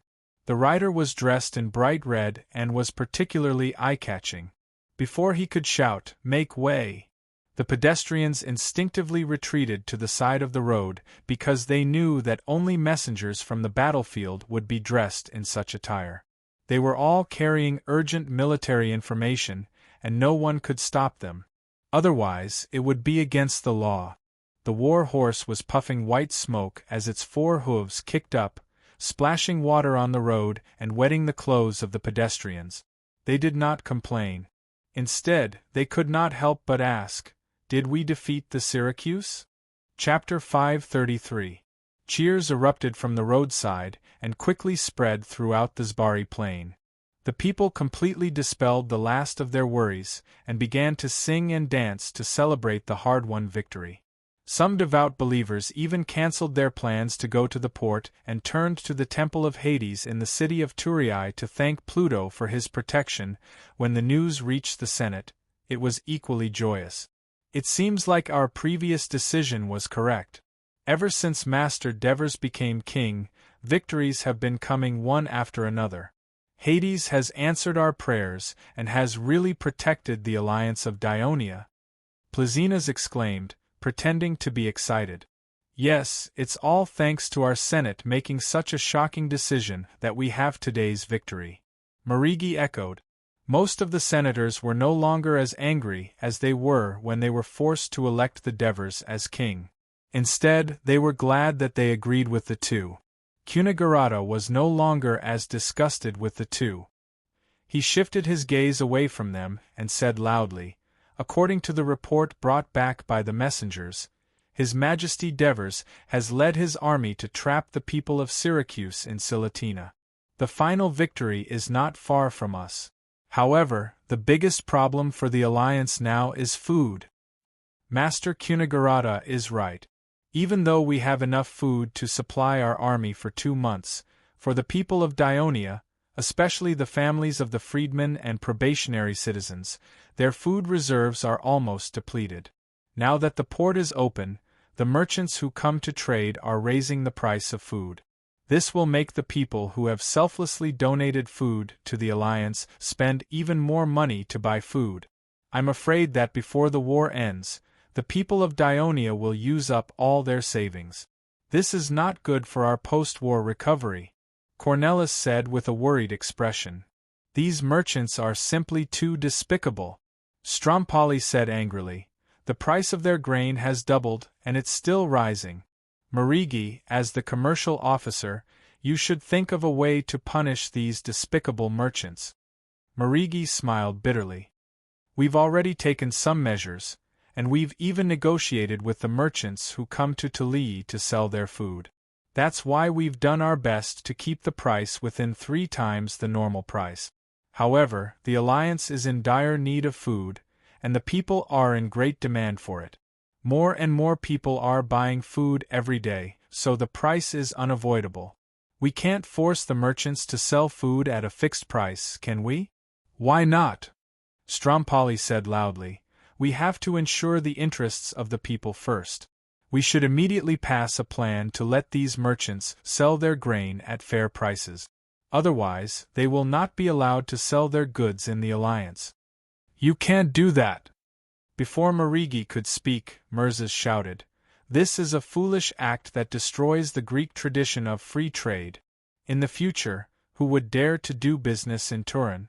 If the port continues to decline, will we still be able to collect business taxes? Our Dionia has such a large territory and population. I don't believe that those greedy foreign merchants won't come here to do business. Strompoli sneered. As an Amendolan, he did not have a good impression of merchants. Even if we use force, those merchants can totally stop selling food in Turin and sail to Heraclea or Crotone, Marigi reminded the elders. When the time comes, our people will still rush there to buy grain, and they will also blame us for causing them so much trouble. Instead of that, it's better to keep them in Turin. At least we can take some measures to control the price. After all, the war is not over yet, and the alliance's food shortage will continue. These merchants are risking their lives to transport food here. If they can't make a huge profit here, I'm afraid that no one will be willing to transport food here anymore. After saying that, the elders, including Strompoli, looked worried. That's right, Dionia has a shortage of food and has to rely on these merchants. I wonder how Ansitanos's trip to Africa is going? Cunagurata thought of Ansitanos, who had an important mission. At this moment, the door of the meeting hall was pushed open, and the guards rushed in and whispered into the ears of the chairman on duty, Cunagurata. Cunagurata immediately looked happy and said to the crowd loudly, Everyone, rest in peace, Lord Ansitanos is back, and with him are 10 large cargo ships of Carthage, fully loaded with grain. The originally quiet meeting hall burst into cheers again. We have food. The people are saved. Ansitanos succeeded. I didn't expect that the enemy of Greece, that the Sicilians have criticized, Carthage, has helped us. I told you, Hades will not let those who believe in him suffer. He has fulfilled his promise again. Just as the elders of the Senate rushed to the port of Turiae to welcome the arrival of Carthage's envoy, Helos, Hieronymus, Phaedon, and Leds led the Dionia Ligum coalition army of 15,000 soldiers from Trine to Hiernion. When they arrived at the city, they found that the city gate was wide open, and the Hibernians had voluntarily surrendered. Last night, the news of the defeat of Locri's army had frightened the Hibernians, and the fact that the Locri soldiers refused to enter the city to defend and fled straight back to Medma sent the Hibernians into a panic. The Hibernians, who only had about 1,000 militiamen in the city, held an emergency meeting and finally made a painful decision. The next day, when they found out that tens of thousands of Dionia soldiers were coming for Hiernion, they did not hesitate to surrender. Before they split up, the Devers had discussed with Helos how to deal with Locri's allies. So, Helos accepted Hiernian's surrender, but demanded that every family in the city surrender their hostages to guarantee their loyalty. Faced with the massive Dionysian army, the Hibernians had no choice but to agree. Under the low city wall, the Hibernians wept and reluctantly bid farewell to their children. The scene was sad and touching. Helos was unmoved. He sent 1,000 troops to escort the few hundred children to Trine. At the same time, he made a new request to the Hibernians: collect as much food as possible in the city and provide it to the Dionia army. Otherwise, the Dionia soldiers would starve, and their children would be the first to go without food. Now that they were meat on someone else's chopping block, the Hibernians had no choice but to submit again. Daly's coalition army was stationed outside Hiernion, helping the Hibernians collect food while sending scouts south to scout the enemy's situation. At the same time, the engineering battalion led the soldiers to build siege equipment, fully prepared for the next step of the attack on Medma. At the same time, the Devers, who learned that Kyrenia has returned to the Southern Alliance, wrote another letter and sent it to Kyrenia on horseback. The letter read, "We are very happy that Kyrenia has made the right choice. Lucius, Cypros, and I are all very happy when we hear this news. Now, the Syracuse army is weakening under the brave attacks of the Daionia, Crotone, and Trine soldiers. I believe that the day of its defeat is not far away. Therefore, we hope that Kyrenia, as a member of the Southern Alliance, will mobilize all the citizens in the city who can fight, pick up their shields and spears, and launch an attack on Rockley's territory. Let the culprit who started this cruel war taste the pain of being ravaged by the flames of war. Let it worry about your attack, and not dare to send reinforcements to help the people of Syracuse besieged by us in Silatina, so that we can successfully recapture Silatina and annihilate these evil invaders.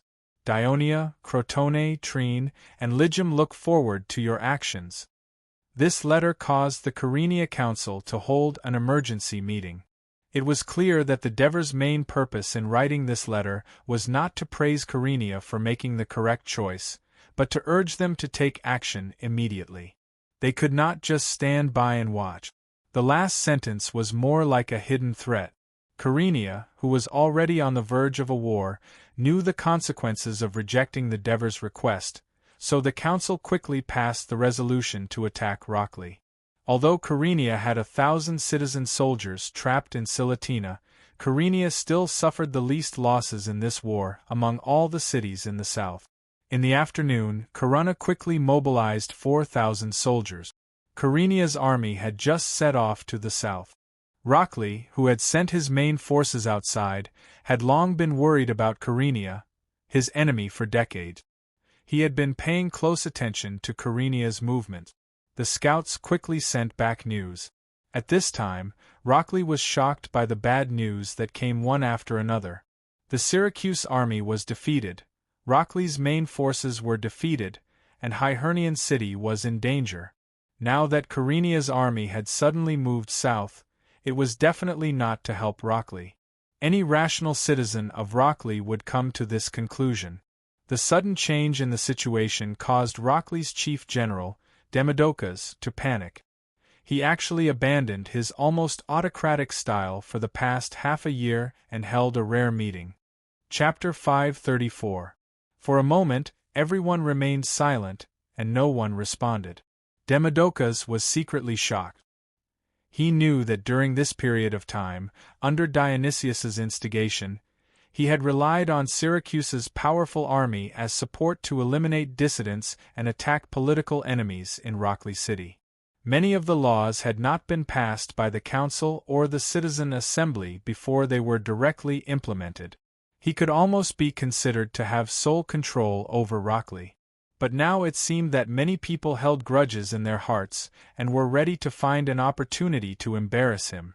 Just when he was secretly regretting that he should not have held such a meeting, his confidant Panticipates finally stood up and said, "This is actually very simple. We can transfer the troops stationed in Medma back and defeat the Kyrenians." "You make it sound so easy. What about Medma?" Metallophenes asked. "It is reported that Medma has more than 2,000 citizen soldiers. They can defend against the enemy's attack." "We don't have to worry for now," Panticipates replied, pretending to be relaxed. "Don't have to worry?" Metallophenes sneered. "Medma's messenger once reported that the Daionia army that defeated our army had more than 10,000 soldiers. Including Taurina's Lygium, I'm afraid the enemy has more than 20,000 soldiers. More than 2,000 Medma citizen soldiers want to defend against the attack of 20,000 people. The Daionia army is not an ordinary Greek army. They have powerful ballistae." Metallophenes anxiously reminded everyone in a loud voice, "Once Medma falls, the large army of Daionia and Lygium will be able to attack from the west. Then, they will join the Kyrenians' army. Rockley will be in danger." Metallophenes' words made everyone in the council nervous. Someone could not help but shout, "I think we should negotiate peace with Dionia in Rockley." As soon as this was said, many people actually agreed. Idiots! Crotone, Trenna, and Corunna of the Southern Alliance have been our mortal enemies for decades, and they've suffered great losses in this war. Use your pig brains and think about it. What price do we have to pay to appease their anger? Demodocus finally couldn't hold it in any longer and cursed, Crotone, Trenna, and Corunna of the Southern Alliance have been our enemies for decades. Then the smart chief general must have a way to defeat the allied forces of Corunna, Dionia, and Ligwim, someone said in a sarcastic tone. Many people snickered. Demodocus's face was ashen. In the past, no one would dare to speak to him like this. The defeat of Syracuse had changed the minds of the counselors of the Rockley Council. Demodocus felt a chill in his heart. He reminded them loudly, Syracuse suffered an even worse defeat in the war against Carthage, but the final victory still belonged to Syracuse. Now, Syracuse owns half of Sicily. Even if it lost the war, it still has abundant resources, wealth, and a sufficient population. This is far beyond the city-states like Dionia, Crotone, and Trine. The final winner will definitely be Syracuse. And we are here negotiating peace with the enemy alone. Think about it, will Dionysius forgive the traitors after the victory? Demodocus glared at the crowd. It was precisely because of the close relationship between Lochley and Syracuse that Lochley knew how terrifying Dionysius was. Even if the victory of Syracuse, that Demodocus mentioned, was only a hypothesis, they did not dare to take the risk because of it. Hence, they all avoided Demodocus's gaze.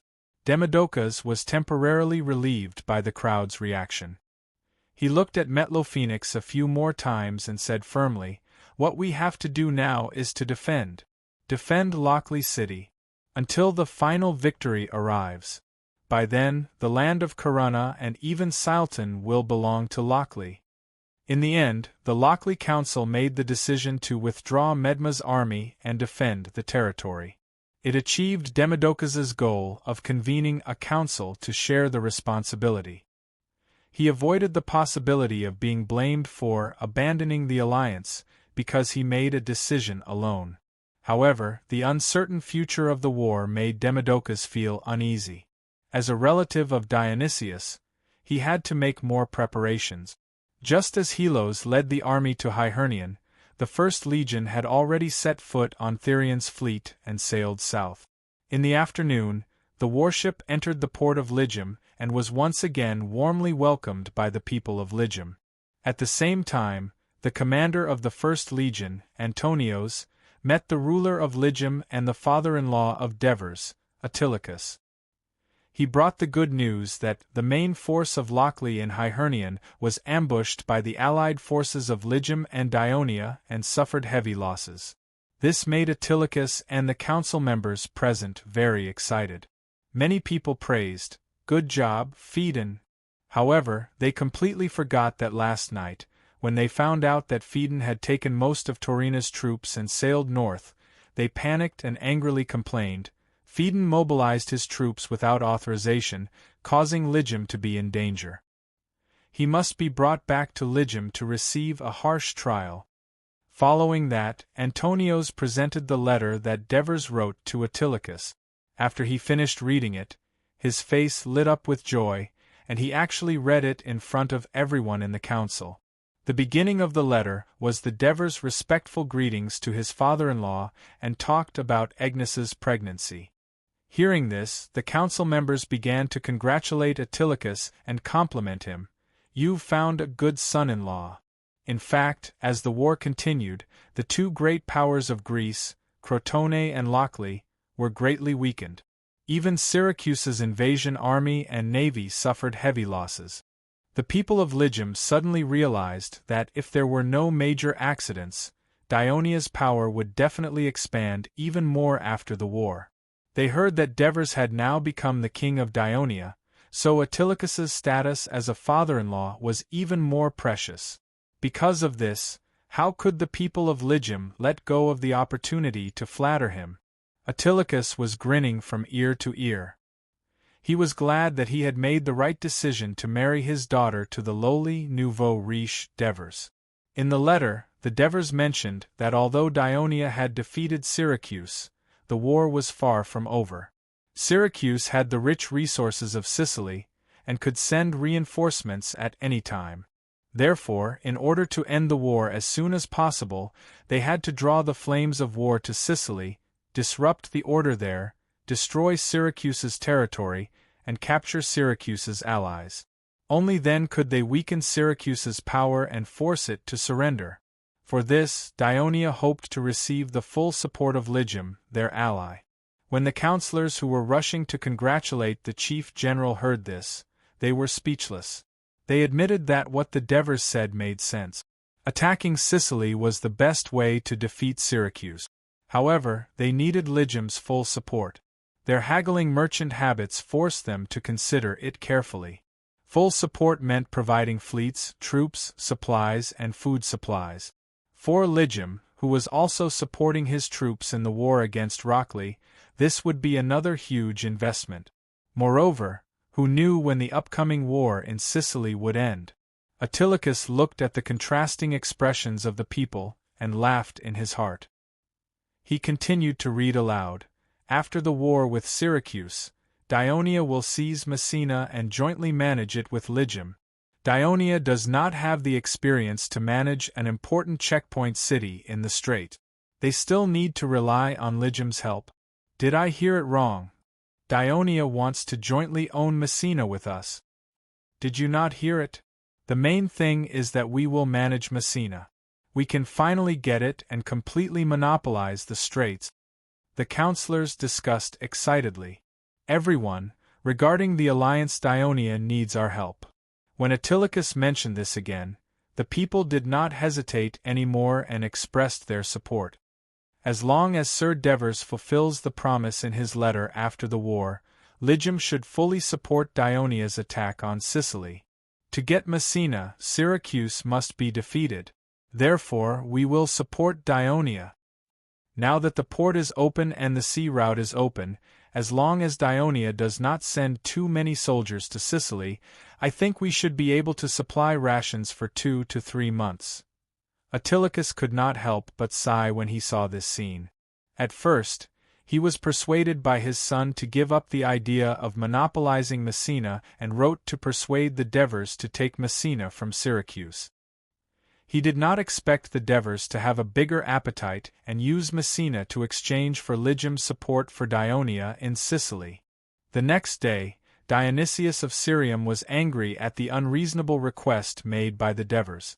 While urging the craftsmen to speed up the forging of ironware, he secretly sent people to quietly dig up the bodies of the Namibians who had died due to serious injuries and died in the past 2 days. He put down the severed heads and let the messengers bring them to the Dionia camp to placate the Devers perfunctorily. Then, he continued to negotiate with the Devers about the peace talk. In Hibernian, the Dionia, Lygium coalition army assembled and set off to march towards Medmar. The Medmarans, on the other hand, were angry and uneasy because of the withdrawal of Locri's army. However, Locri's reminder and warning made them have illusions about Syracuse, so they decided to hold their ground and wait for reinforcements. After failing to persuade them to surrender, Helos discussed with Phaedon, Hieronymus, and Leds and decided to attack the city of Medmar. Chapter 535. Phaedon rushed to Taurina, preparing to bring the remaining Lygium troops stationed there to Medmar to participate in the siege. To prevent the Lochley army from launching another sneak attack from the rear while the Allied army was attacking, Helos even sent out a brigade to build a simple wooden fort to block the mountain path to Lochley. He also sent out a scouting team to monitor the movements of the Lochley people. Xylos, who had a certain amount of experience in sieging a city, calmly led his army to carry out his siege plan.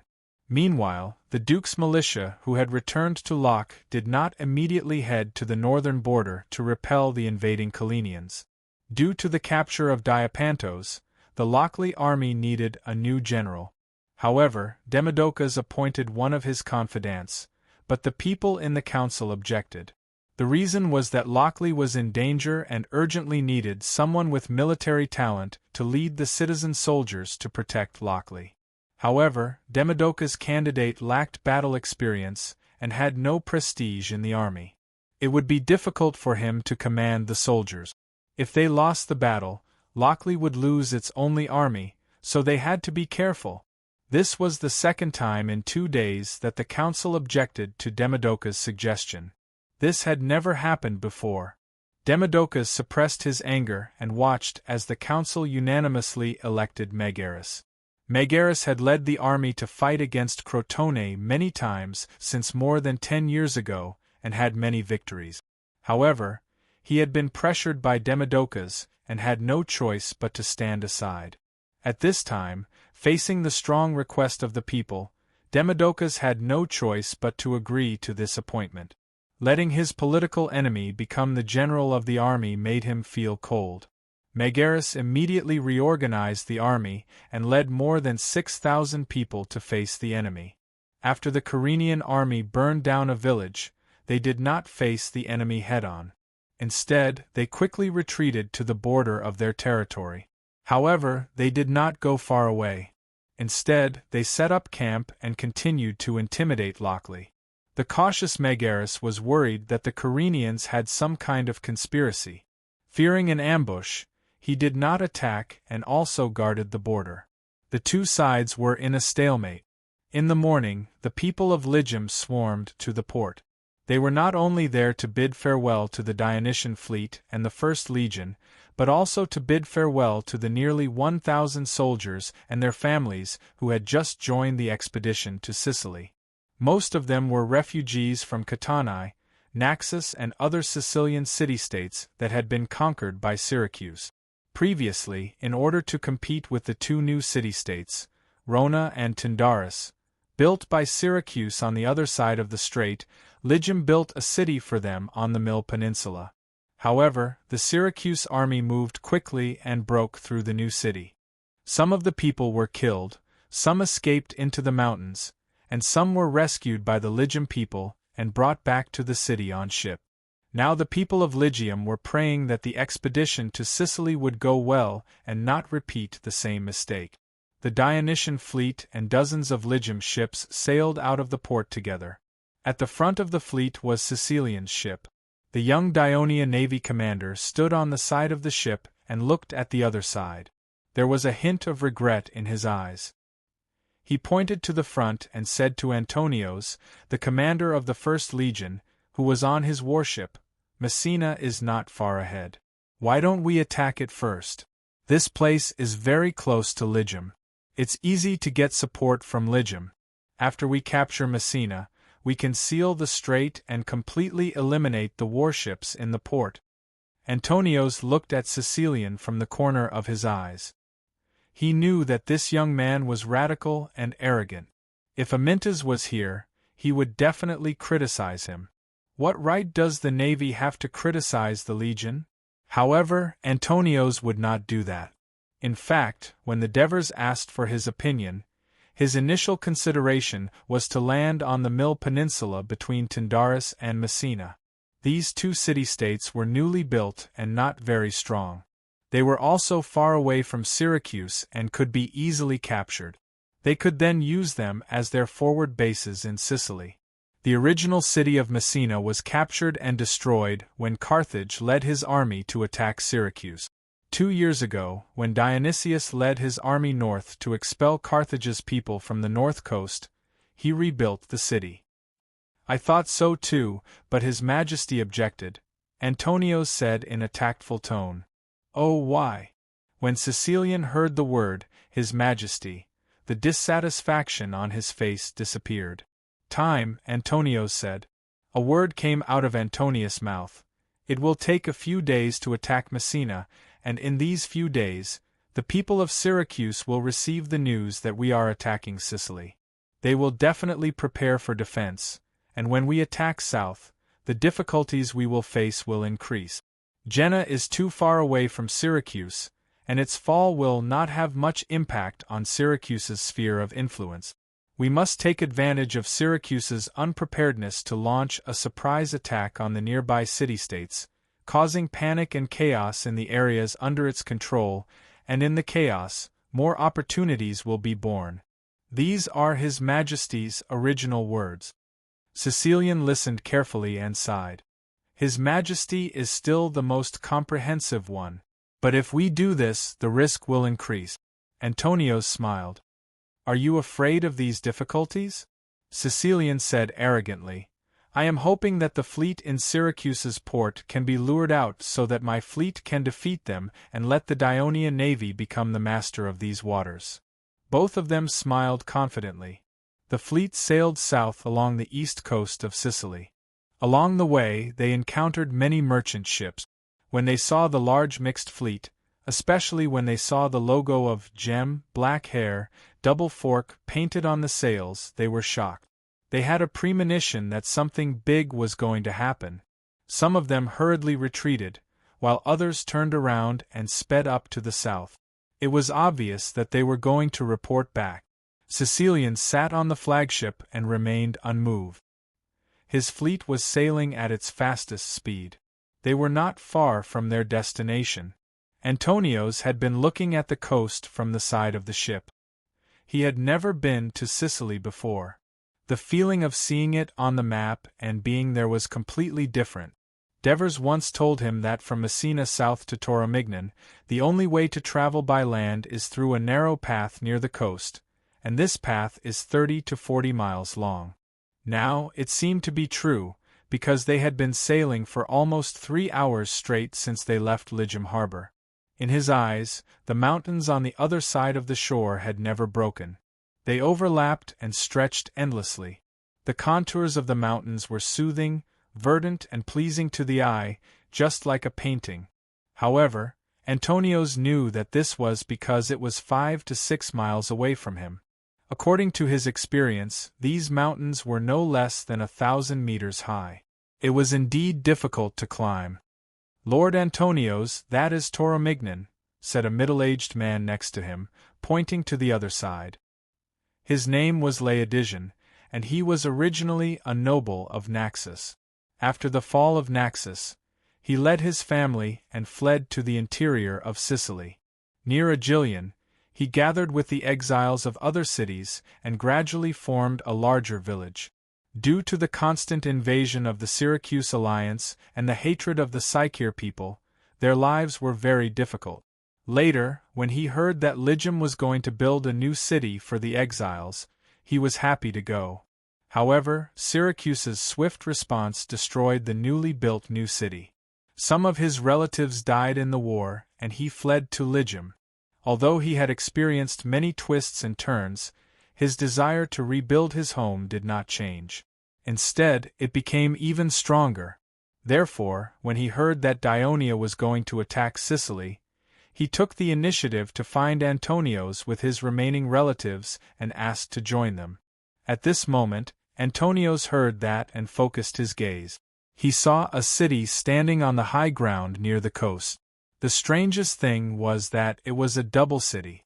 2 stone fortresses were located on the high ground, forming a corner of each other. It was easy to defend and difficult to attack, and it blocked the long and narrow coastal passage. I heard that this is a city built by the Carthage people for the Sicyer people?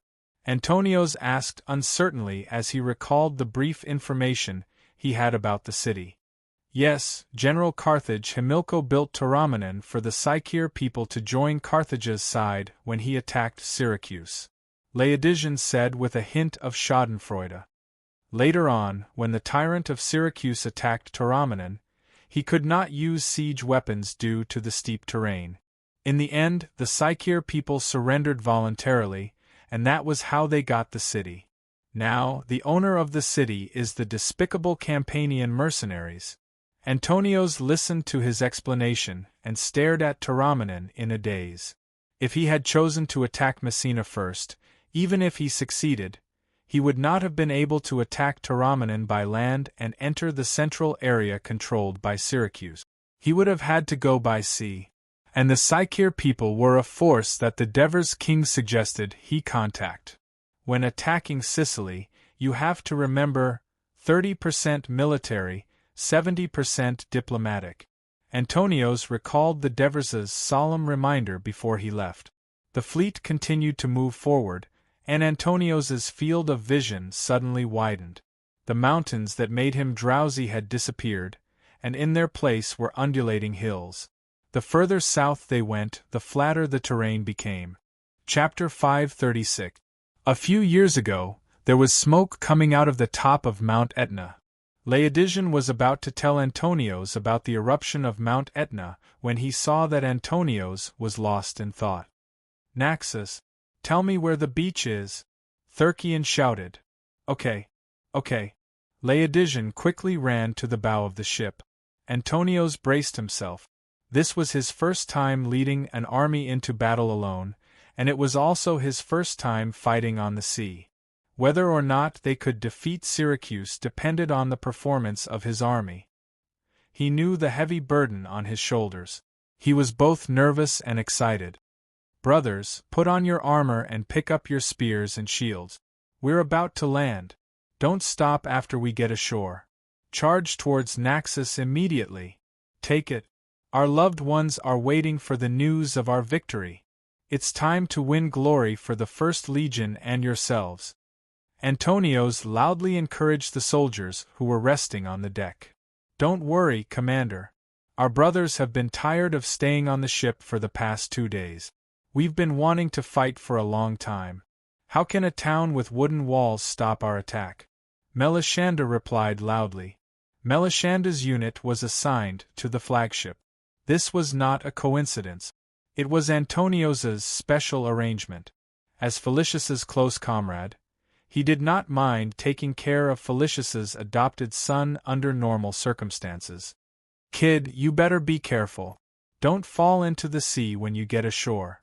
Antonios smiled and patted his shoulder a few times. The soldiers immediately whistled and booed at their young division leader. Melisande had fallen into the sea twice during the Battle of Crotone. This had become a topic of conversation between the soldiers before and after meals. Of course, this did not affect the respect his subordinates had for this commander. Melisande had always been brave in battle. He had always taken the lead and shared weal and woe with the soldiers. At this moment, Melisande glared at them. "If anyone dares to make noise again, I won't let him play the next time we play football." Melishande's threat made the soldiers booed even louder. Antonios shook his head helplessly at the soldiers fooling around. He once again turned his attention to the land. At this moment, the sound of a bugle reverberated through the fleet. Seclian's flagship took the lead and turned left, approaching the bay. In front of them was a curved bay. On the white sandy beach and azure seawater, a dozen fishing boats were fishing with nets on the calm sea. Just like that, the fleet barged in aggressively and broke the tranquility of this place. When the fishermen saw the gigantic object rapidly approaching them, the three-decker warship, they panicked and tried to steer their boats to avoid it, but it was too late. The bronze ram at the bow of the warship easily cut the fishing boat in half like a knife cutting through cheese. It was not until they were close to the beach that the sailors stopped rowing, and the warship rushed onto the beach due to inertia. The soldiers immediately stepped on the treads and quickly went down to the beach. Some of the more impatient soldiers jumped onto the bow of the ship, threw their shields, spears, and helmets onto the beach, and directly jumped from the deck to the beach. Soon, the empty beach was filled with fully armed Daionia soldiers. "The enemy is here." The enemy was here.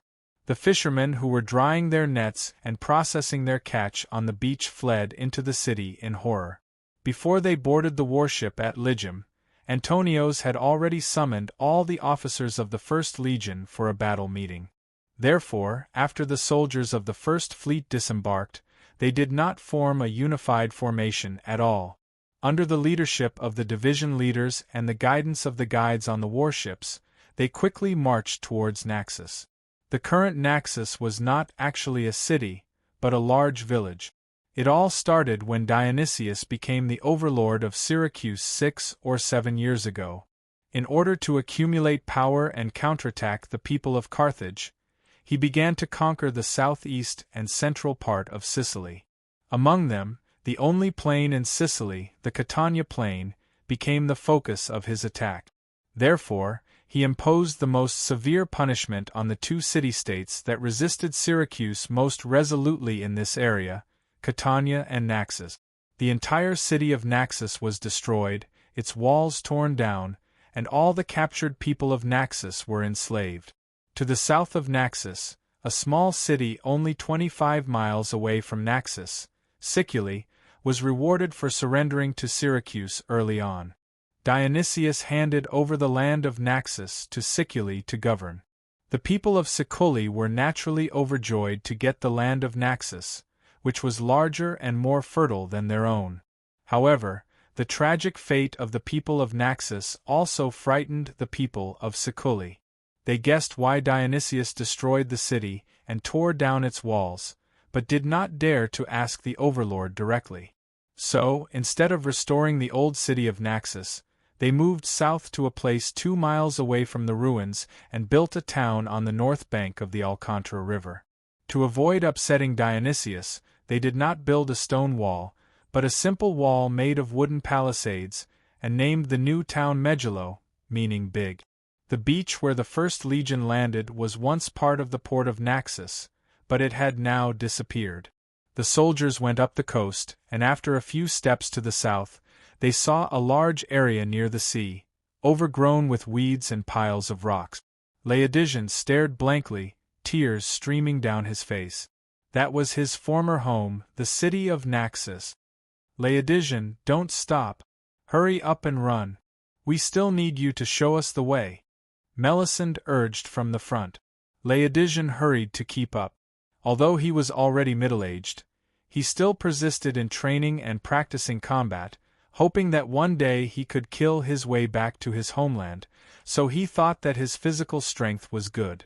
However, after running with the Dionia soldiers for a while, he began to be unable to keep up with the speed of Dionia's advance. One had to know that these soldiers were fully armed, and their physical strength and speed were terrifying. No wonder the people of Syracuse could not defeat them. Laodigian, who was in awe, did not know that in the military training of the Legion of Dionysia once every 5 days, there was an armed rapid march. This was different from the armed long-distance race in the Olympia, where the contestants only wore helmets and held a round shield, while the Dionia's armed rapid march was fully armed. Therefore, if the people of Dionia were able to participate in the Olympia, they would definitely be able to compete with the people of Sparta in the armed long-distance race, who were always the champions. That is Megero. Laodigian pointed at the vague outline of a town in the distance, panting. All right, you follow behind. Melisande did not have time to wait for him, and commanded the soldiers to rush in that direction. Although Antonius did not explicitly say it, the divisions naturally began to compete according to the legion's tradition. Who would reach the enemy town first? Who would reach the enemy town first? Therefore, the First Legion did not look like they were marching rapidly, but more like they were participating in a competition. They spread out in a wide front and sprinted toward the South Pole at high speed. Some were ahead, some were behind. The team in the lead was a team of more than 100 people. They were able to maintain a relatively complete formation while sprinting at high speed. Damn it, which team is that? Melisande cursed as he looked at the team in front of him. Captain, I think it's the 1st Company of the 4th Brigade, a soldier replied. It's the company of Madman. Melisande curled his lips.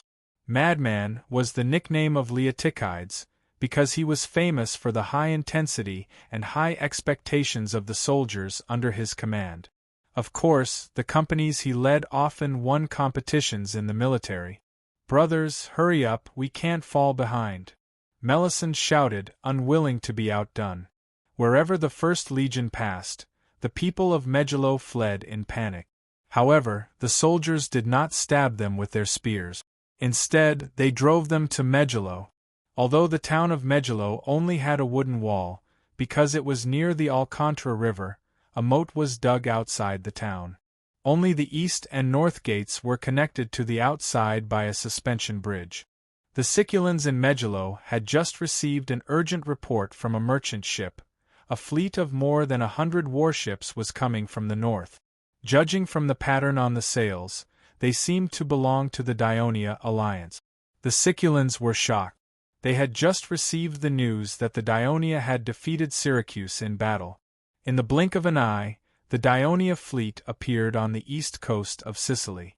They did not think that the Dionysian fleet that had recently defeated Syracuse's navy came with good intentions. However, before they had time to discuss countermeasures, someone had already fled from the coast and shouted in panic, "The enemy is coming!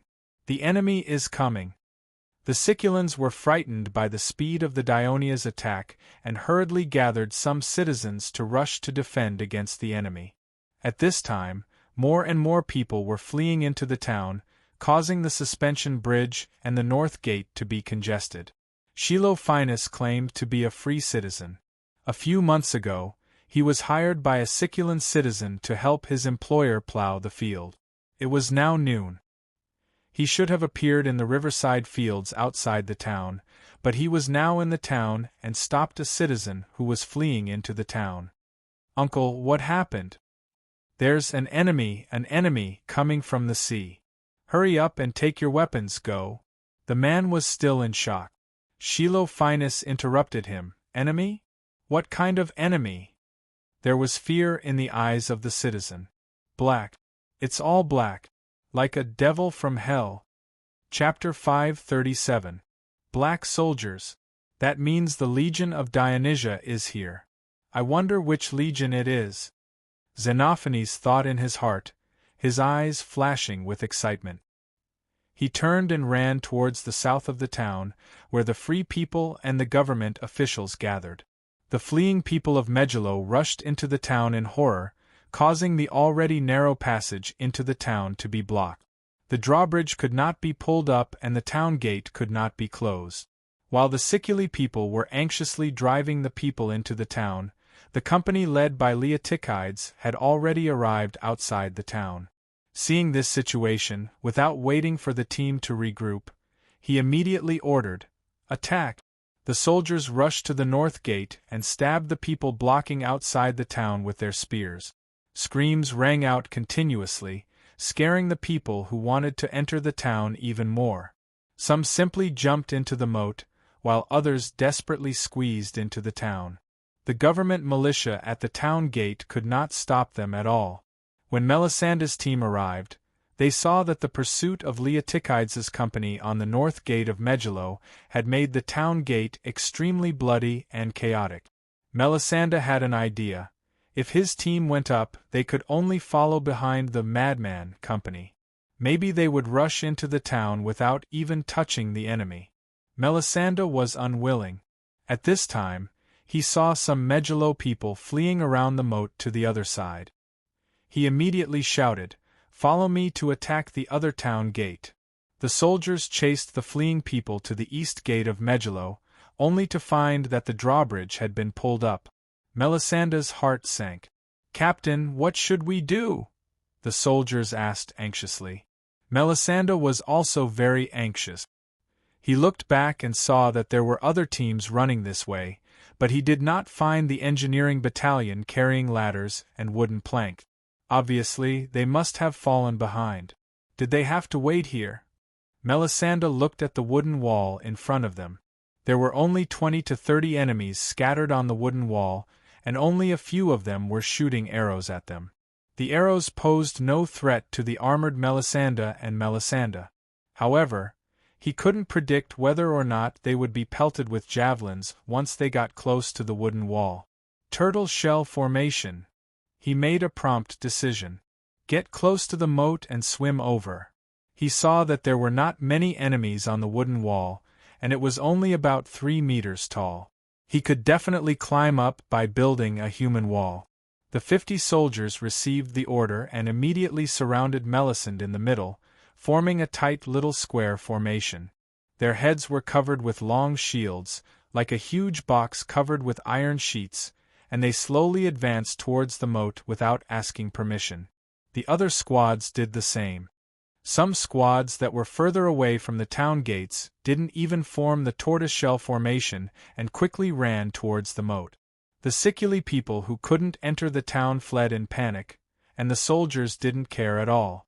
At this moment, the sounds of fighting and miserable screams came from behind the city gate, mixed with terrified shouts. The freemen and slaves are rebelling. Soon, the Sicily on the wooden wall no longer stared at the Dionia soldiers in front of the moat. Instead, they turned around to fend off the thugs who were rushing up the wooden ladders. Arrows constantly hit the wooden wall, causing the Sicily people who lacked protection to fall.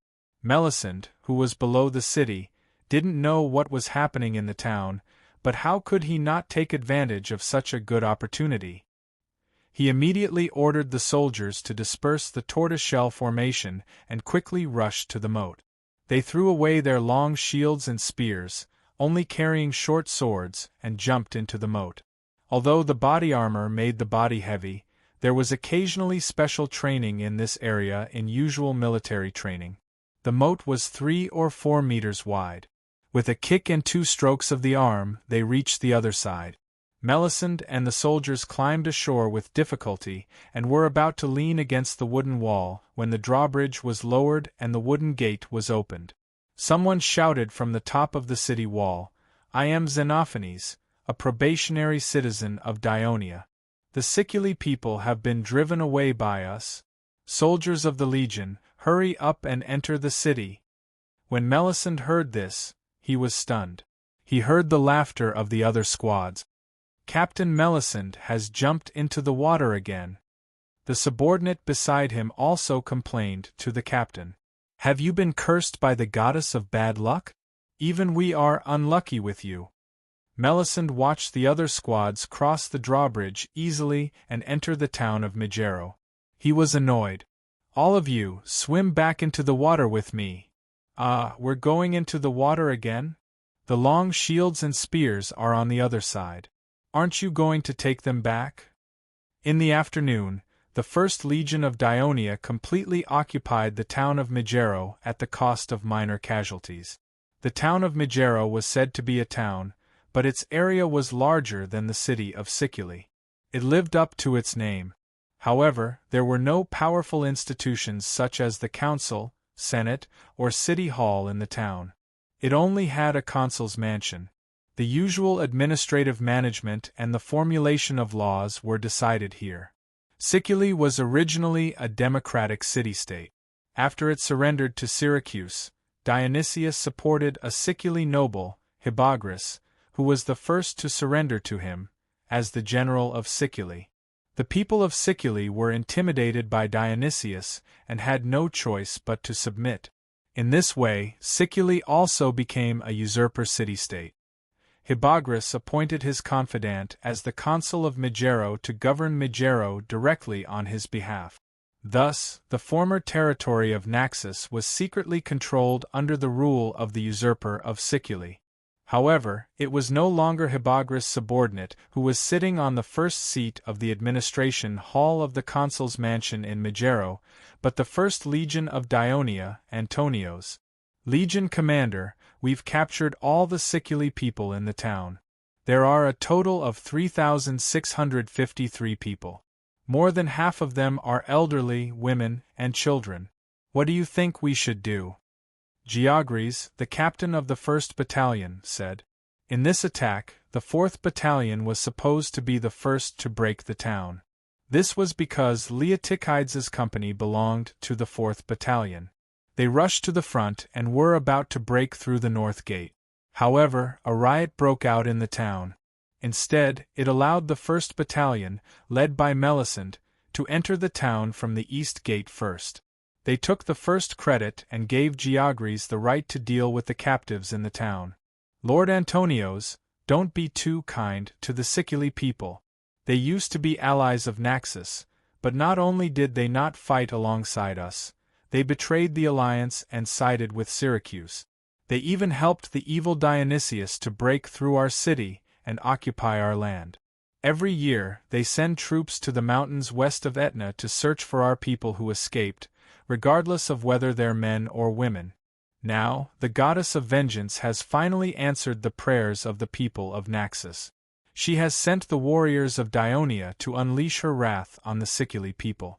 She must turn them into slaves and torture them to death," shouted Talalas, who was standing next to Laodigian. He was one of the organizers of the riot in Naxos and Dionia's attack. Georges frowned and looked at Antonios.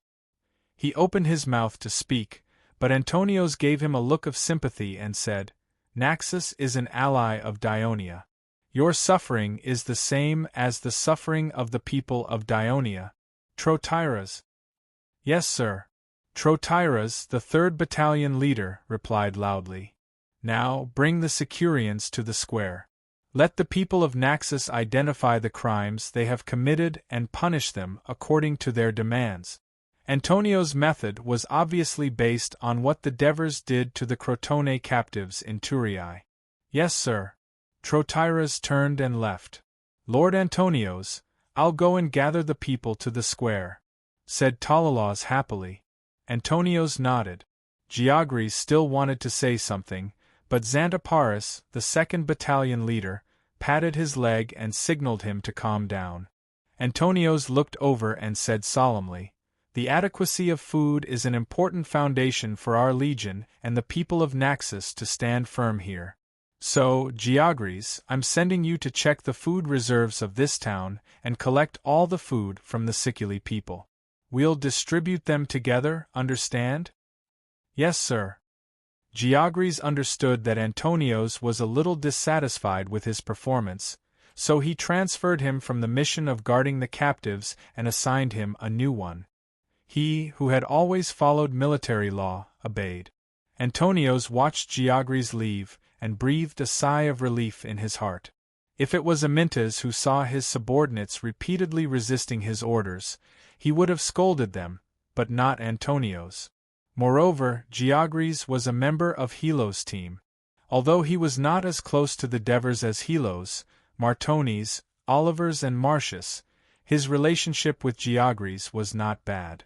There was no need to scold Georges over such a small matter and affect his impression of the Devers.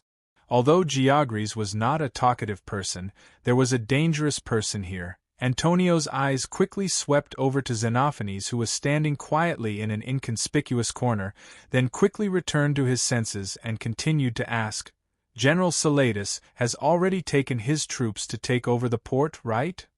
"Yes, sir." Laodigian of Naxos replied. General Salatus also brought more than 300 strong slaves with him to facilitate the unloading of food and supplies after Jim's ship docks at the port. Chapter 538. Commander, Liger is not far from here. If the wind is right, the fleet can reach here in 2 hours, Xantiparis comforted him. Moreover, Sir Sicorian has left a few fast ships behind. If there are any abnormalities, they will immediately rush back to Liger to inform him. Antonios still had some concerns after hearing this. After all, the 1st Legion was alone in the enemy's territory. Ensuring the smooth passage of the sea was their only hope. "I hope so." He did not want to comment too much on Sicorian's decision. He even thought that if Divers was leading the army here, Sicorian would definitely not have done this. He would definitely have created the conditions to allow the fleet to stop here in the end. "Sir, I hope to go to the western mountains of Etna and tell the Naxos people who are in exile there that we have reclaimed the land of Naxos. I believe they will be very happy when they hear this and will immediately come to protect this town." Laodigian begged Antonios. Antonios, however, shook his head and said, "Laodigian, you can ask others to recall the exiles of Naxos, but you cannot do it." Laodigian was surprised. He did not understand why Antonios would reject his reasonable request. Just as he was about to argue, Antonios said, "I need you to call the Naxos man who just left. Call Talalas, Legion Commander," Shiro Finus reminded him. "I need you and Talalas to take charge of the town's administrative affairs," Antonius said. You and Talalas need to manage the people of Naxos in the town. Assign them houses, maintain order, make bread, and transport supplies to the port. The fields outside the town can't be left to waste. Also, organize the young men of Naxos and have them trained by the officers of the First Legion. After all, we don't have many people, and we need more to protect Naxos. Although Antonios had served as an inspector and other public officials in the alliance, he had never been the chief executive of a city, which was the highest official position in charge of the entire city-state. Therefore, he lacked specific administrative experience. What he said was only what he thought and said, without any sense of importance. However, Laodigian was a noble of Naxos. In his more than 20 years of political career, he had served as a general and once as a chief general. He knew very well what he should do and what he could do in such a situation, so he was very happy to get this appointment. Moreover, Laodigian had stayed in Lygum for a long time, so he could feel the importance of Daionia in Great Greece. He was keenly aware that if Daionia really defeated Syracuse, not only Great Greece, but even the eastern part of Sicily would be under the influence of Daionia. Then, what would happen to Naxos? At this moment, Laodigian thought about many things. He looked up at the general in front of him, who was said to be the strongest army in Daionia. Although he was in his 40s, he still looked smart and capable. The fact that he was sent to Sicily to fight independently meant that he was probably trusted by the new king of Daionia. During the voyage, Laodigian even heard that he was not married despite his age. Laodigian's thoughts ran wild. He had a beautiful daughter, and he was going to marry her to the son of Lygum's chief general, Antilochus, but Antilochus did not agree. Now, it seemed that although Antonios was a little older, he was a better candidate for marriage. Thinking of this, he quickly said, "Thank you, Lord Antonios, for your trust. Talalas and I will do our best to manage this town well and provide the greatest help to your army. In addition, if there are any important or difficult problems, we will ask you for instructions." Laodigian's humble attitude satisfied Antonios. He said, "Now, there is one thing that needs to be solved as soon as possible. Go tell Serratus and ask him to inform Lygum to send some weapons and armor over as soon as possible. When more people from Naxos arrive, we will need more weapons to build more troops to defeat the people of Syracuse. Also, you need to build a blacksmith shop in the town as soon as possible so that we can repair weapons. Such a big town, but there is no blacksmith shop. The Sicurians are ridiculous. Do they think that if they don't buy and sell weapons in the town, there won't be any free people and slaves rebelling?"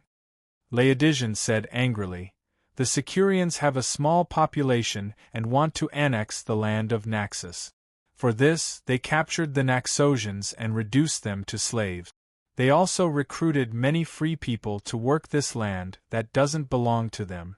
In fact, they should know very well that the people of Naxos have hated them for a long time." Antonios nodded. At this time, a man next to Xenophanes said loudly, "Not only are there exiles from Naxos in the western mountains of Aetna, but there are also exiles from Catarni. There are even more of them. I hope to lead them here. Please allow me, Lord Antonius." "You are?" Antonios looked at him and asked doubtfully. "He is one of the organizers who helped the First Legion take down Megero and caused the riots in the town. He is Lexiparatus of Catani," Xenophanes said. "Catani?" Antonio's heart skipped a beat and immediately said to him, "Of course we welcome the arrival of the Catani. The king of Daionia sent the army to Sicily not only to defeat Syracuse, but also to let the Sicilian city-states that had been oppressed by Syracuse regain their independence and let the people who had lost their homes restore their homes. Thank you, the Great Daionia Alliance. I will do my best to gather the Catani to contribute to this great goal of the Daionia Alliance." Lexiparatus said loudly with a grateful look on his face. Laodigian also voiced his agreement. "There is Tauromignon in the north. Pay attention to your safety when you go to the mountains west of Etna. Antonios reminded him, then looked at the 4th platoon leader and said, Tigetelos, take out 200 soldiers and build a sentry post 4 miles north of Magero. Keep an eye on Taormignan and prevent them from sneaking down the mountain to attack the Sicilian people who came to join us. If Taormignan dares to send an army out, have the soldiers stationed at the sentry post report immediately. Yes, Commander. The strong Tigetelos replied with a strong voice like thunder. The other platoons will now lead the soldiers to strengthen the walls of Magero and build defensive measures. Yes, Commander. After the tasks were assigned, the officers and the representatives of the exiles left one after another, leaving only Xenophanes behind. Antonios looked at this person with a slightly complicated feeling. After the Devers gave him the order, they saw that he was worried about leaving Greece and fighting across the sea in an unfamiliar territory, afraid that he would not be able to complete the task, so they reminded him, after you land, the people of Aristyras will find you and provide you with great help. Aristyras was the intelligence officer of the Devers. In the past, Antonios had seen him a few times when he went to the Devers' mansion. He was a man with a serious expression and did not like to talk much. For some reason, Antonios did not want to have much contact with him, but from what he learned today, it seemed that the riot that caused the town of Magero had already been planned a few months ago, which meant that a few months ago, the Devers had already begun to send people to Sicily. Could it be that before the war began, His Majesty had already prepared for today's attack on Sicily? Although Antonios was surprised, he quickly regained his composure. After all, he had followed the Devers for the past few years and had seen too many magical things from them. In his heart, he had long accepted the fact that the Devers were the favored ones of Hades. Moreover, with the people of Aristyras in Sicily making arrangements, it was very helpful for him to complete the task. Therefore, he put on an enthusiastic face and said, "When I received the order in Syrium, His Majesty mentioned you to me. I did not expect to receive such great help as soon as I set foot on the land of Sicily, allowing the First Legion to successfully capture Magero. Thank you very much." Xenophanes hurriedly said humbly, "Commander Antonios, you flatter me too much. Even without my help, the First Legion's attack speed was so fast that they could still successfully capture Magero." Indeed. Antonios was not modest. Then, he changed the topic. "But the casualties of the soldiers will increase. There are few people in the First Legion, and every soldier is very important. Moreover, because of the work you have done before organizing the freedmen and slaves, they have long accepted the Dionia alliance. That is why we can stabilize the town of Magero so quickly and quickly carry out the next step of the plan. This is all thanks to you." Xenophanes did not say anything, but his face was shining. Antonios then said, "Can you tell me how many people you have sent to Sicily? Which city-states are they in?" Xenophanes shook his head and said, "I don't know how many people Aristyras has sent to Sicily. I only know that our person in charge in Sicily is Antiporus. He will send people to me from time to convey orders and understand the situation of Magero." Antiporus? Antonios felt that the name was somewhat familiar, as if he had heard it before. Chapter 539. Aristyras had actually sent his own brother to Sicily. It was clear that he had indeed put in a lot of effort into this place. Antonius's spirit was roused, and he immediately asked, "Where is he now? Catanae or Syracuse?" "I'm not too sure."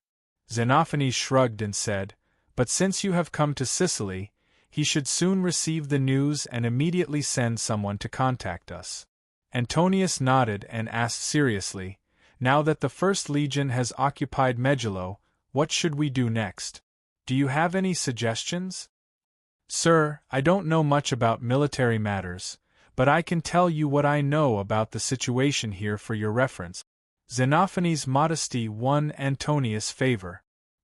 He hurriedly placed the map of Sicily that he had taken from the Devers when he left the Cyrodian camp on the table.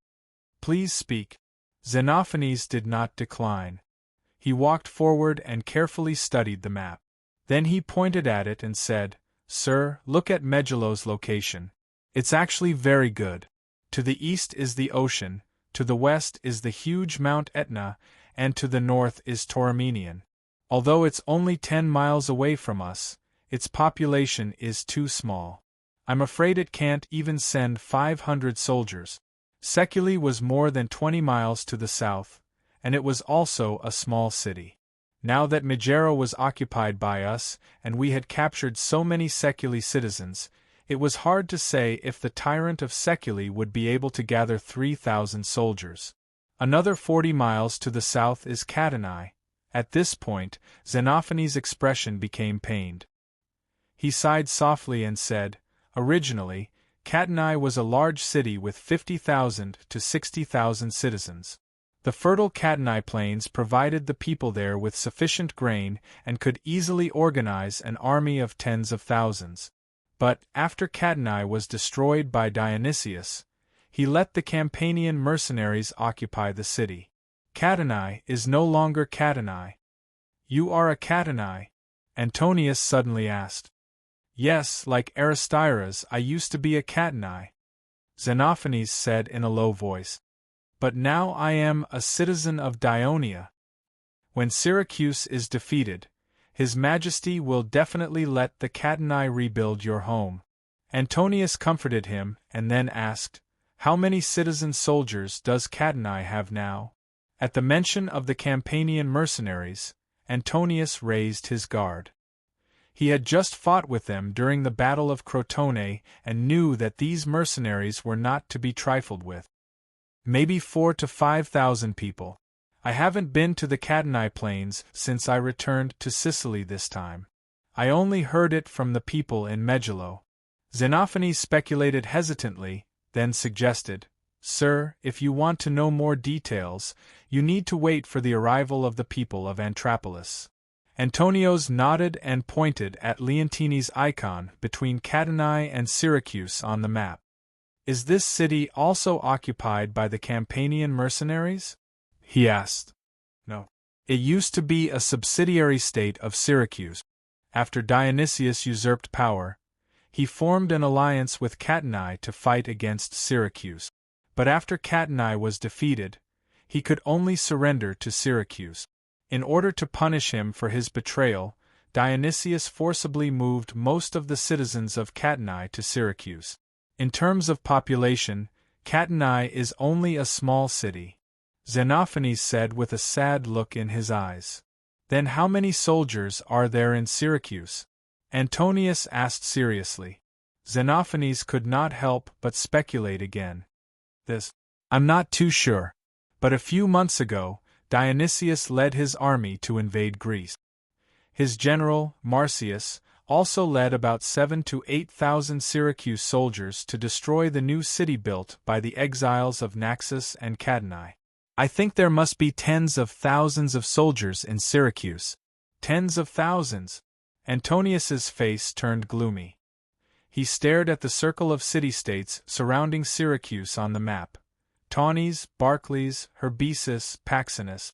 These were all loyal subordinates of Syracuse. He estimated that Syracuse could easily organize an army of 20,000 soldiers. No matter how strong the First Legion was, after a series of battles, there were only about 5,000 soldiers left. Antonius admitted that he was not as magical as the Devers, who could defeat so many enemies with such a small number of soldiers. Xenophanes saw Antonius's worry. He thought for a moment and said, "Sir, Syracuse has so many subordinate city-states in Sicily. It seems powerful, but the people of these city-states have been dissatisfied with Syracuse for a long time. Even the people of Syracuse are dissatisfied with Dionysius's dictatorship." Antonius's interest was piqued. "Tell me more about this in detail.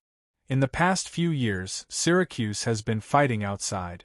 The scale of the war is very large, and the amount of money and resources consumed is also very large. Therefore, Dionysius has demanded high tribute from the various city-states, and he has not shown mercy to the people of Syracuse. The special war tax has already risen to 25%. In addition, he not only wants money but also people. Before every war, he wants the city-states to provide a large number of soldiers. At the end of the war, these citizen soldiers are either dead or injured, but their families do not get anything. He also supports tyrants in the various city-states and attacks the citizens who resist the tyranny. Therefore, not only are the people of the various city-states resentful of him, even the nobles are very dissatisfied with him. They are only afraid of his powerful force and do not dare to resist. Dionysius's subordinates must be very clear about this situation. I don't think they dare to mobilize all their troops to deal with you. After Dionysius led his army to attack Greece, the Sicily people of Megillo often secretly cursed him for the failure of this expedition. A few days ago, when the news of our fleet defeating the navy of Syracuse spread to Megillo, not only the free people and slaves, but even the citizens of Sicily seemed to be a little excited. Therefore, the people in the town have been talking about it for the past few days. The topic of discussion is mostly about Dionia. Even my mission has become much smoother. For example, the two organizers of the riot just now have been indifferent to me, but they have taken the initiative to contact me these few days. If this is the case in Megillo, the situation in the other city-states should be similar. It gives me the feeling that the city-states in Sicily are now like a pile of dry firewood. With just a torch they can burn into a raging fire. Now, the news of His Majesty defeating the army of Dionysius in battle has spread to Sicily. I believe it will have a greater impact on the citizens of the various city-states. As long as you can defeat the army of Syracuse in Sicily, Sicily will definitely be in chaos. Xenophanes said passionately, his eyes shining with excitement. It's not that easy to defeat the people of Syracuse in Sicily, Antonio said with a bitter smile. Even so, after listening to Xenophanes' detailed introduction of the situation in Sicily, he felt a little more confident. We have too few soldiers now. Before coming here, His Majesty mentioned the cycles to me. Do you think we can work with them to deal with the people of Syracuse? Xenophanes thought for a moment and shook his head. Although the cycles are natives of Sicily, they are different from the Lucanians and the Briti of Greece. They are not as barbaric. Oh no, they are fierce and ferocious. Xenophanes remembered that the two races were already citizens of the alliance, so he quickly changed his words. The cycles' lives are no different from us Greeks, but they prefer to live in the mountainous interior of Sicily. They are a race without credibility. When Carthage attacked, they surrendered to Carthage. When Syracuse was strong, they allied with Syracuse. However, their fickleness was met with retribution from the gods. Dionysius pretended to ally with them. After defeating Carthage, he murdered the Cycles' king, Agilas, and sent his army to take down the central town of Agylion, completely destroying it.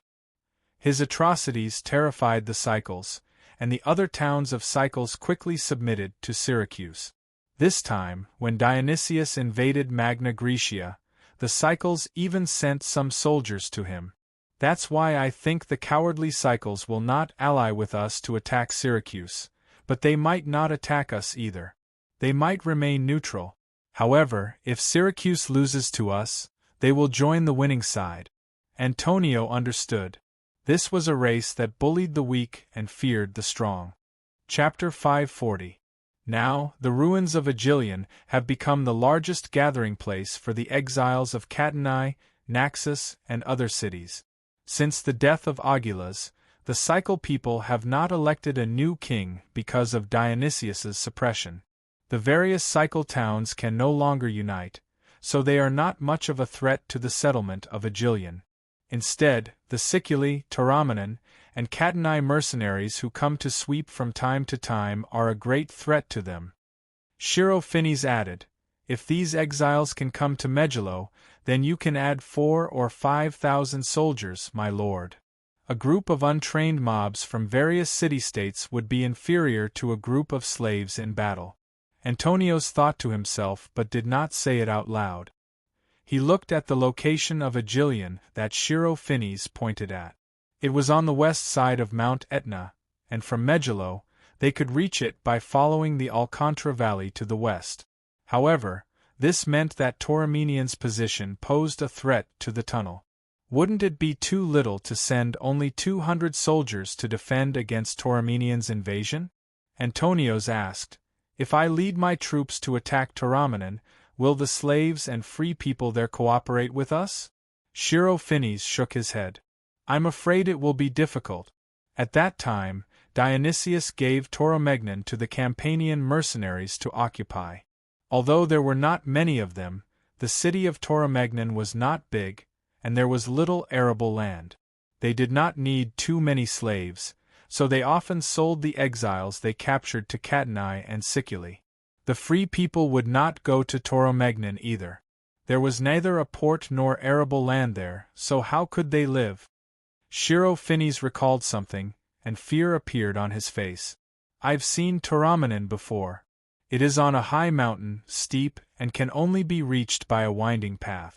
If our soldiers attack it, I'm afraid we will have to pay a great price, and— He did not finish, but it was obvious that he did not think the First Legion could take the mountain city. Hearing this, Antonios was slightly disappointed. However, if you attack Seculi, my lord, the slaves and freedmen there will definitely be able to provide help. Dionysius had destroyed quite a few city-states. Now, apart from Syracuse and its surrounding city-states, the entire southeast of Sicily had more land than people. As far as I knew, not only were most of the slaves in the cities exiled, but many of the free citizens were exiled as well. Just like Megillo, they constantly desired to overthrow Dionysius's rule and rebuild their homes.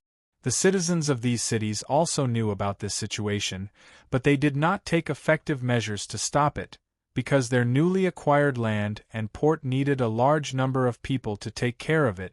Although the situation described by Shiro Finis was tempting, Antonios was not prepared to do so. The reason why he wanted to take Tauromenion was because he had to deal with the attack of Syracuse while ensuring the safety of Megillo in the north.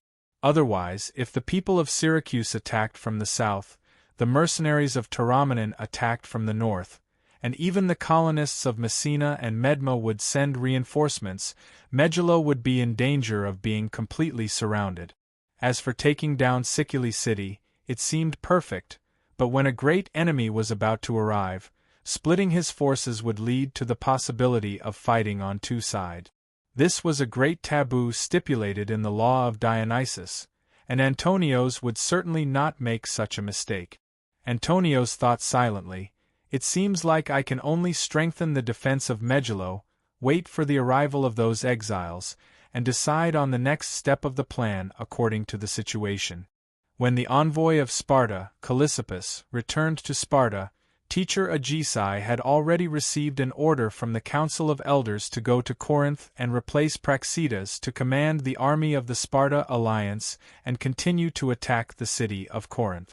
Callissippus reported the process of the envoy to the Council of Elders. These elders of Sparta, who were over 60 years old, were surprised by the stubborn attitude of the people of Dionia, who still wanted to defeat Syracuse in the face of such a difficult situation. What surprised them even more was that Dionia actually defeated the navy of Syracuse. This unexpected result made the elders look at each other. After a while, Elder Diopetius asked in a deep voice, Callissippus, the people of Dionia have arrogantly rejected our friendly proposal of Sparta. This way, the war in Greater Greece will continue. You have just returned from Greater Greece, and you know the situation there. Do you have any suggestions? Dear elders, Dionysius is determined to conquer Greater Greece, and the Devers are determined to avenge the people. Both sides are like a pair of red-eyed rams, and words alone cannot make them stop fighting.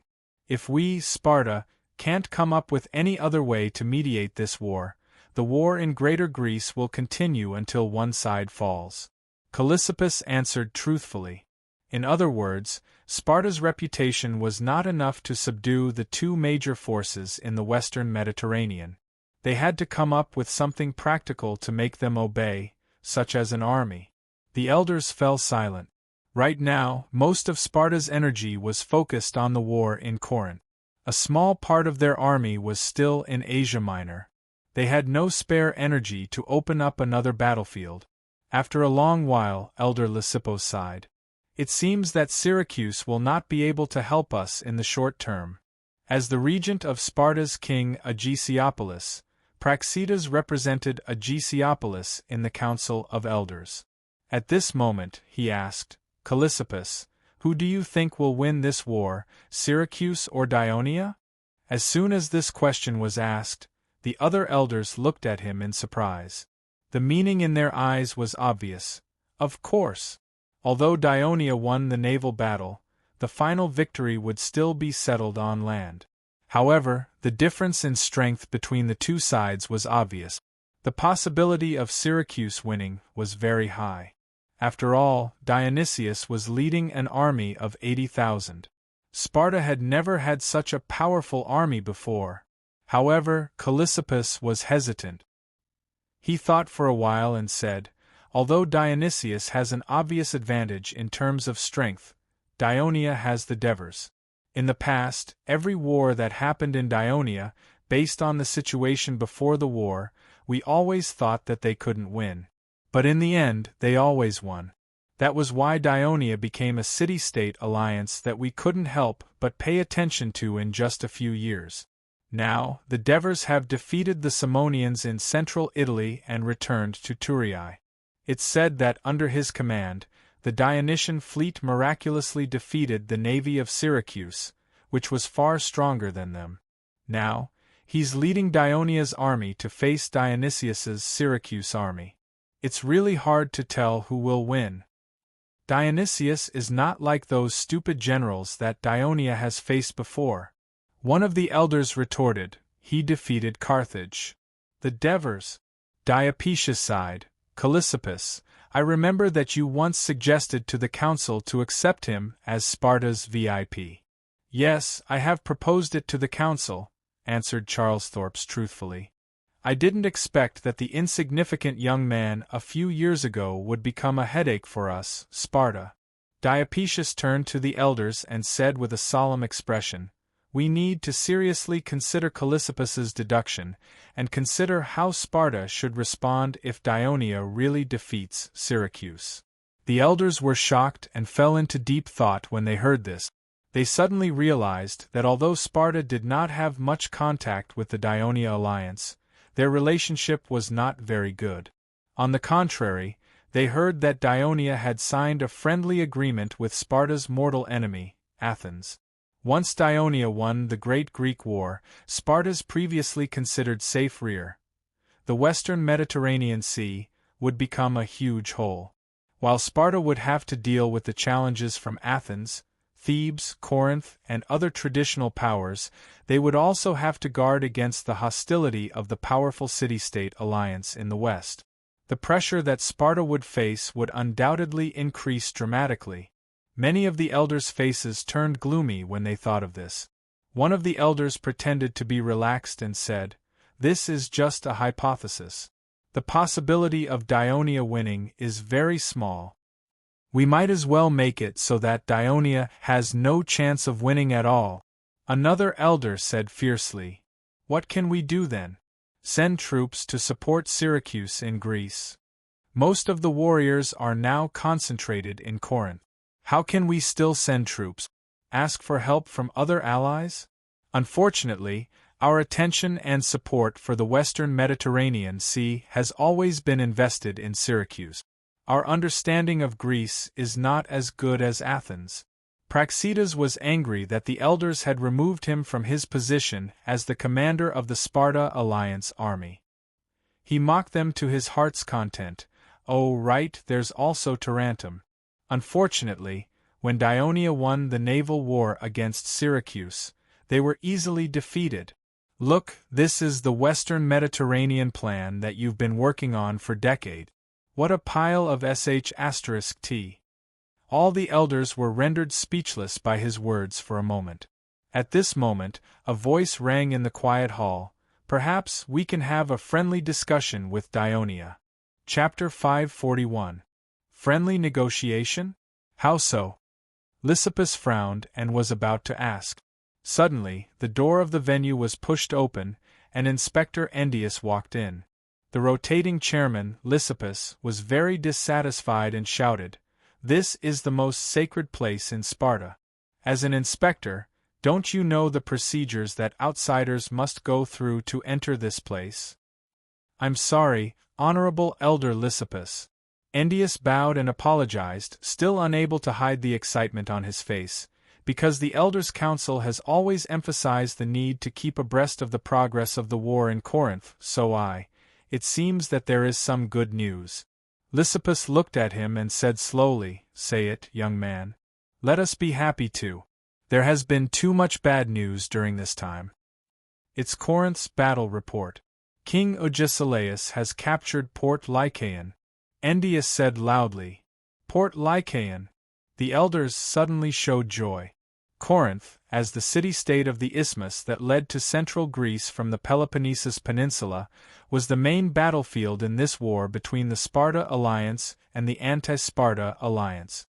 Half a month ago, the fierce battle that lasted more than half a year caused heavy casualties and huge losses to Corinth. The people in the city began to feel confused about the future of the war. Some pro-Sparta citizens began to take action. They were ready to launch a riot, overthrow the oligarchs in power, and make Corinth surrender to Sparta. However, their plan was exposed, and the people in power immediately took action and cruelly killed the pro-Sparta people. The massacre weakened the power of Corinth and caused the people to waver.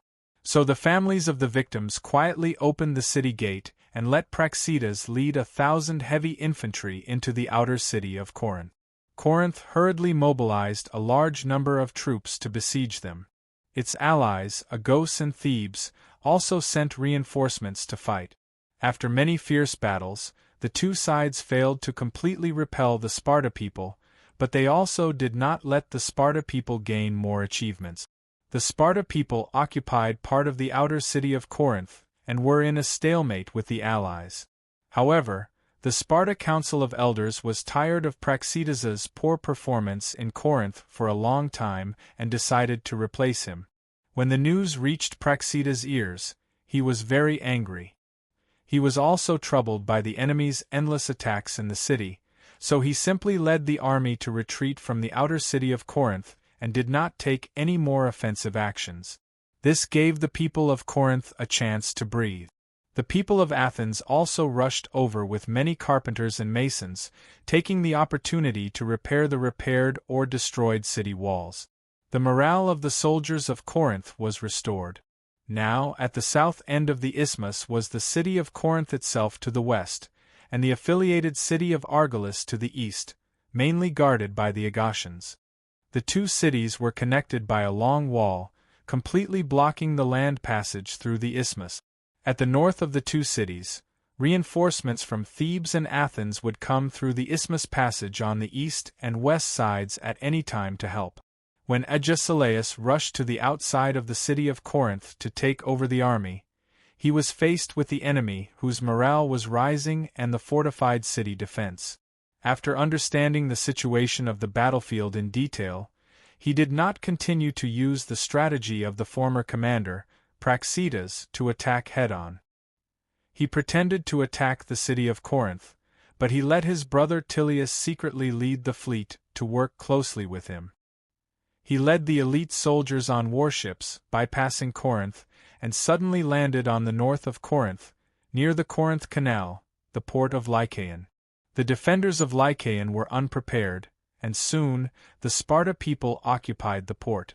Just when the Sparta Elder Council received the good news, Agesilaus had already defeated the army sent by Corinth many times to recapture the port. Then, he commanded the army to capture the port of Sigyon, which was not far from Corinth and also belonged to the anti-Sparta alliance.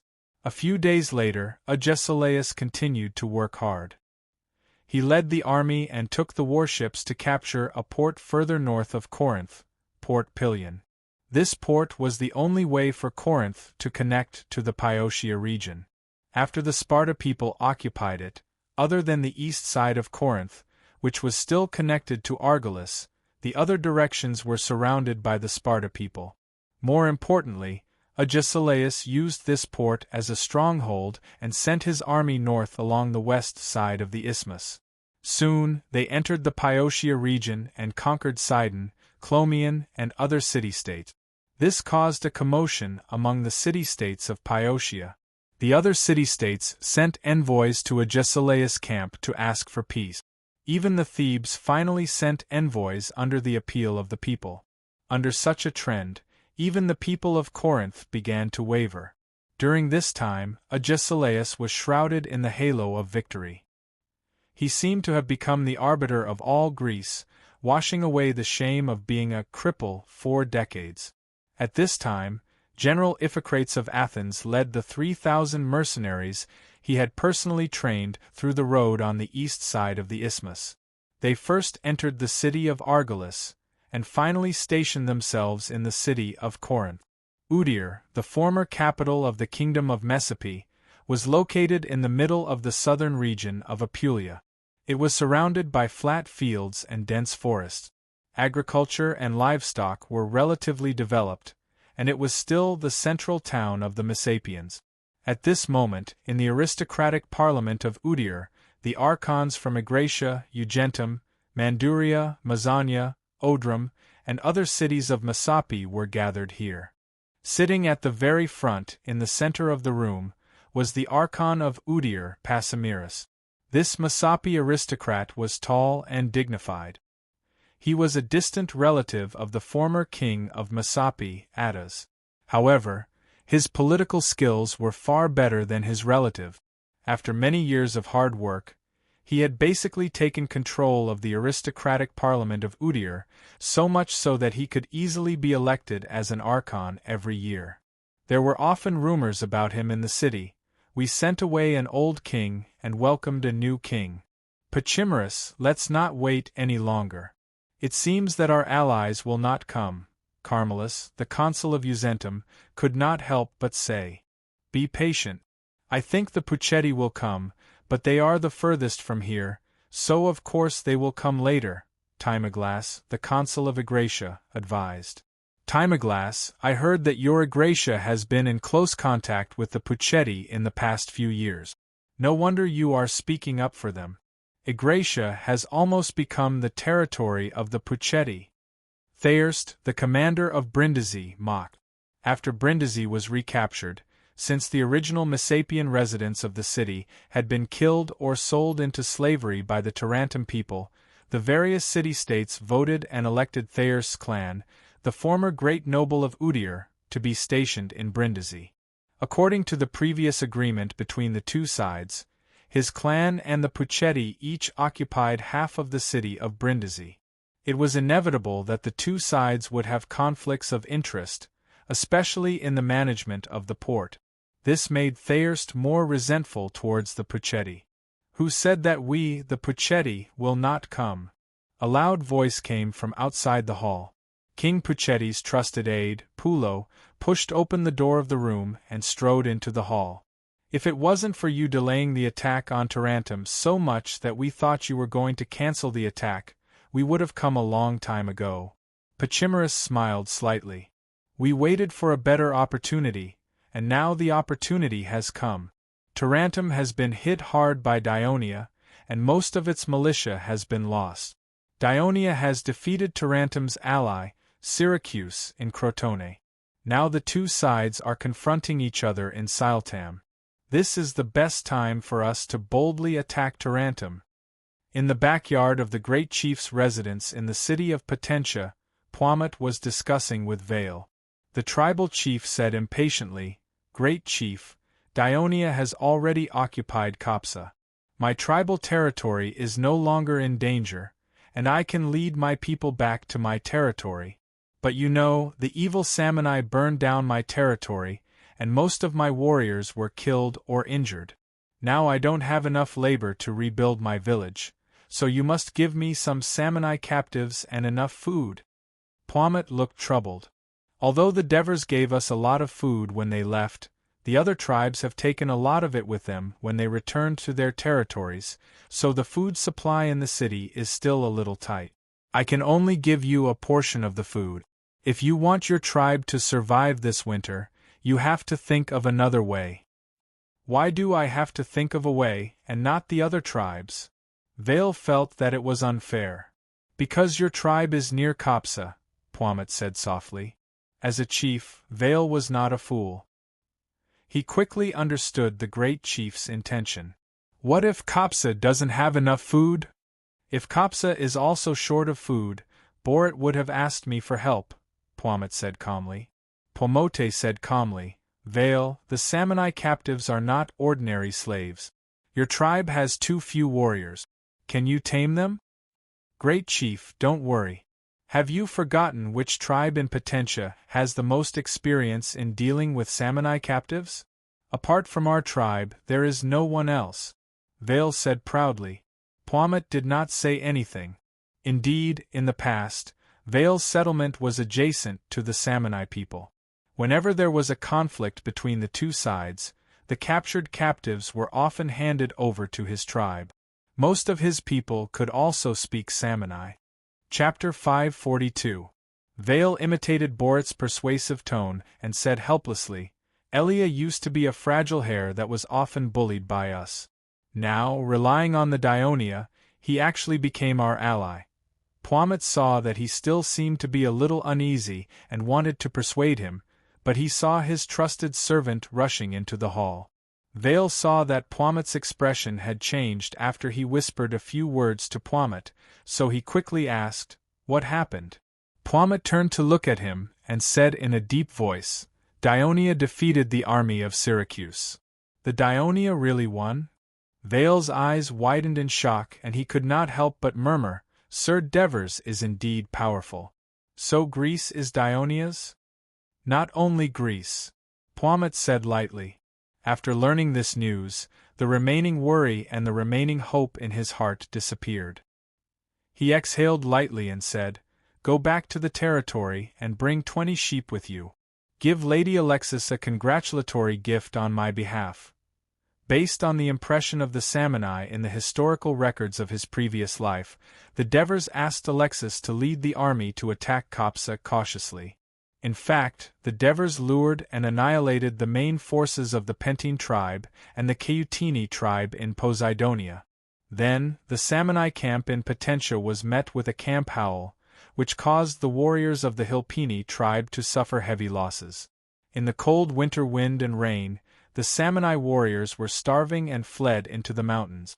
They lost their way, encountered wild beasts, caught a cold, and ran into the Lucanian search team.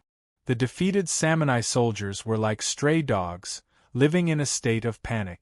Even though tribal leaders like Leskok gathered some of the Samurai warriors and fled back to Kopsa, in the face of the fierce joint army of Legio III and Potentia, none of the leaders thought that this small town and these extremely low morale and exhausted warriors could stop the high morale enemy. So, the Samurai fled north in panic. The leaders of Keutini were anxious to lead the defeated soldiers back to Keutini because the defeat of the Samurai would shock central Italy. They were worried that the Campanians near Keutini's territory would make a move. Leskok was anxious to return to Beneventum. Although the 4 major tribes of Samurai used to get along harmoniously, the Hilpini tribe had suffered such a crushing defeat. Once the other tribes had bad intentions, Beneventum, which was close to Pentini and Cautini, would be in danger. He had to return as soon as possible. In another important town of the Hilpini tribe, Abenalum, due to the death of the great leader Williani and the capture of his son Gurney, the other leaders who had escaped from death were eager to return and elect a new leader. The chaos in Abenalum was not as great as that in Pentine. Its entire tribe, from the great leader Torek to the leaders below, was either killed or captured. It would take a long time for the entire tribe and territory to stabilize. After the alliance of Dionia and Potentia easily occupied Capsa, they discussed whether to continue the attack north. Pollet strongly requested to continue the attack. He believed that the Samni had suffered heavy losses, low morale, and abandoned Capsa. This was a typical example. They should take this opportunity to completely eradicate the threat of the Samni in the north. Printos objected. First of all, the mountainous terrain to the north of Capsa was getting higher and more complex. The Lucanian soldiers and potential warriors in the army were completely unfamiliar with this area. If they rashly went deeper, they could easily be ambushed, and the transportation of supplies was quite difficult. Besides, the military focus of Dionia at this time was Syracuse. It was not appropriate to expand the war, lest the alliance was unable to maintain a two-pronged war. Alexis supported Printo's view, but he also had his own unique idea: to try to attack Erna. Erna was the only port town of the Samni in the west. In fact, it was not built by the Samni, but a city-state built by the Greeks of Campania. However, it suffered the same fate as Poseidonia, and was occupied by the Samni 100 years ago. Previously, the food that Syracuse used to support the Samni army was transported in from this port. Erna was more than 40 miles north of Poseidonia. The terrain between the two cities was flat. There were no mountains, only lush forests. There were no cliffs or reefs along the coast, only soft sandy beaches. If this had been the land of the Greeks, they would have cut down the trees to make boats, flattened the land for cultivation, and filled in the tidal flats to build towns and harbors. But the Samnites had not built towns on this rare piece of flat land that their tribe had acquired. According to the reconnaissance team in the forest, the nearest and larger Samni settlement was more than 20 miles away from the coast, at the edge of the mountains. Inona didn't have any fleets, so the supplies that the Daibwa alliance needed could be transported by sea. This was a great advantage for the army that was preparing to head north. How could Alexis let go of such a great opportunity? So, after obtaining Borit's approval, she quickly made a decision: attack Inona. Originally, Alexis had decided to leave the Potentia troops to guard Capsa, but Borat insisted on participating in the attack on the Samni. Alexis had no choice but to leave Sima to lead a large group and some potential warriors to guard Capsa. She herself led the Dionia alliance, about 5,000 troops, and marched north along the coast. A fleet of ships, loaded with supplies, set off from Poseidonia and accompanied them. The area the army passed through was originally the territory of the Hilpini tribe, but at this time, the Samni tribe of the Hilpini tribe was like a dragon without a leader. In addition, in order to invade Potentia, the great leader Villani had gathered almost all the young men of each tribe. Now, the Samni warriors who had luckily escaped death or capture were either fleeing for their lives, or had just returned home in shock. When they heard that the Dionysian army was attacking, no one dared to stop them. They all fled to the mountains with their families. Therefore, the allied army was not disturbed at all and successfully arrived at the city of Erna. Erna was originally a medium-sized city, but after it was occupied by the Samni, most of the Samni tribes did not want to live by the coast. Not many tribes moved there, and it became a small city. Previously, the warriors in the city were conscripted to fight in the south, and only about 1/3 of the tribesmen managed to escape. When they heard that the Dionia army was attacking, the whole city was terrified. In the early days of the Samni occupying Erna, the army of the Campanian alliance attacked many times, trying to recapture Erna. The Samni people in the city defended the city while asking for help from the great leader Hilpini in the mountains. They gathered their army to repel the Campanians, and the Campanians returned in defeat many times. As time passed, the power of the Samni people grew day by day, and they had already threatened the core area of the Campanian alliance. The Campanian alliance, led by Napoli, could not even take care of themselves, let alone recapture Erna. Therefore, the territory of Erna had not been touched by war for decades, and they often crossed the mountains to the north to harass the Campanians. Now that the Daionia army was attacking, the people of Erna were uneasy to find that the city had not been repaired for many years, and the city's defense was almost broken. The Samnite army had suffered a crushing defeat, and the mountains were in chaos. They sent people to the mountains to ask for help, but who could they go to? The people of Erna were panicking. How could they be willing to abandon their homeland that they had lived in for 100 years? Just as they were hesitating, Alexis arrived with her army.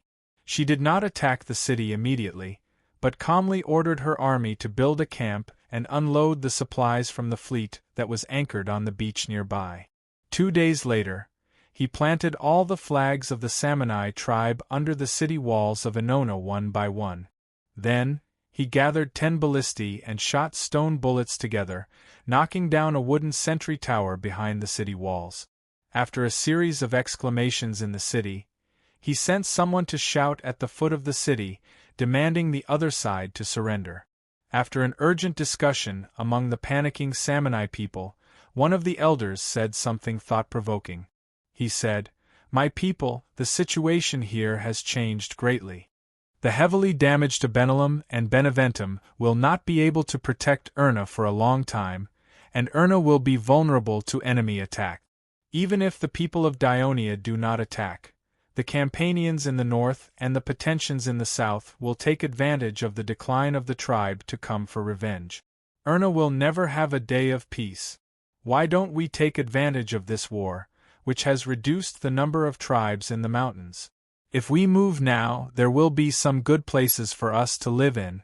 After a heated debate, his suggestion was approved by the majority, so the people of Erna quickly sent an emissary out of the city to meet Alexis. The emissary expressed that the people of Erna were willing to give up the city, as long as the people of Daionia allowed the people of the city to leave safely. Despite Beleg's objections, Alexis accepted the proposal without hesitation. It was not a big deal to allow a few thousand Samnite people to leave with their belongings without shedding a single drop of blood on their swords. The people of Erna passed through the heavily guarded camp of the Allied army uneasily. Legio III strictly followed the previous agreement and did not invade them in any way, which confirmed the reputation of Daionia for keeping its promises. After Legio III successfully entered Erna, Alexis stopped all military operations. She only ordered the mountain scouts to monitor the movements of the Samnite people in the mountains, and at the same time, ordered the soldiers to strengthen the city's defenses. Chapter 543. This piece of good news allowed Alexis to have nothing to worry about. At this time, the Campanian alliance from the north sent a messenger. Samni, Potentia, and Daionia had such a huge war, but as the enemy of Samni, the city-state of Campania had been watching silently. Only when the outcome of the war was decided and Daionia's army was approaching Campania did they finally send out a messenger. The city-state that the messenger came from was only separated from Ennona by the small Sorrento Peninsula. It was only about 40 miles away, next to Mount Vesuvius. It was Pompeii. The messenger came to see if the Daionia had any intention of threatening Campania. Alexis told him without hesitation. The Daionia were only fighting back against the Samni's invasion and had the desire to be friendly with the Greek city-states of Campania. They had absolutely no intention of invading. The messenger from Pompeii returned happily, and at the same time, he brought with him a small request from Alexis. She hoped that they could exchange the spoils of war of Samni for grain. Michaelisus was a citizen of Syracuse. As a native who had lived here for generations, he owned 10 acres of land, 2 fishing boats, and a shop in the city's market to sell fish. If it were not for the high war taxes that Dionysius collected every year in the past few years, his family would be quite well off. When the news of Syracuse's army's victory in Magna Graecia came again and was announced in Apollo Square, the people cheered with mixed feelings. He always felt a little regretful, because when the citizens were mobilized in the square, Lady Luck did not favor him. He was not chosen, and lost a good opportunity to plunder the spoils of war in Magna Graecia to improve his living conditions in recent years. In his opinion, any opposing force would be vulnerable under the attack of such a large force of Syracuse. However, the situation had changed in the past few days. After the bad news of the navy of Syracuse suffering 2 crushing defeats and almost losing all their warships, the excited citizens of Syracuse were doused with a can of cold water. The unheard-of Dionysian fleet defeated the Dionian navy that dominated the Ionian Sea? The people of Syracuse couldn't believe their ears. They cursed Admiral Leptinus, angrily believing that it was his foolish command that led to their defeat. Back then, after the naval battle with Carthage's people failed, they should have replaced this defeated general. Because of this, some people shifted the blame for the failure to Dionysius. They believed that it was because of Dionysius's nepotism that his mediocre younger brother was not replaced. Compared to the indignation of the people in the city, the scene at the port was completely different. After all, more than 400 warships required a large number of sailors. More than half of these sailors were from their allies in Sicily, while the other half were from the poor and freedmen of Syracuse. Syracuse's navy was full of sailors. Regardless of whether the warships were sunk or captured, the sailors would not have a good ending. When the bad news arrived, it affected almost every household in the port and the bay. Out of concern for the safety of their loved ones, the poor and lowly citizens cried in sorrow, but they were even more resentful towards Dionysius who oppressed them. Over the past few months, there had been dissatisfaction towards Dionysius circulating in the port and the city. For example, the reason why we are so poor is because those outsiders, referring to Dionysius's mercenaries, have taken away our land and occupied the public offices of the city that should have belonged to us. No matter how many drachmas we earn, we can't keep up with the rate at which Dionysius collects taxes. Dionysius likes the mercenaries more than the citizens of Syracuse. He shouldn't be the general of Syracuse, he should be the leader of the mercenaries. However, over the past few days, a new rumor quickly spread through the port. The people of Dionia only hate the tyrannical Dionysius. As long as his dictatorship is overthrown, Syracuse and Dionia will be able to reach a peace treaty. The 14,000 Syracuse sailors imprisoned in Dionia will be able to return home safely. This rumor was so convincing that many people in the harbor believed it without a doubt. Thus, it quickly spread throughout the entire bay, and it was said that it had even spread to the neighboring cities. When Mycalesus heard this rumor, he was shocked. This was an open request to overthrow Dionysius. Perhaps the people of Dionia were behind this. If even he could see it, the intelligence department that Hipporinus was in charge of would not be indifferent. Not only did they increase the number of patrols in the port, but they also sent many spies to roam the entire bay area to interrogate the people. This method further increased the disgust and anger of the people in the port towards the upper echelons of the city. They looked at the patrolling soldiers with undisguised anger, causing the soldiers to tremble in fear.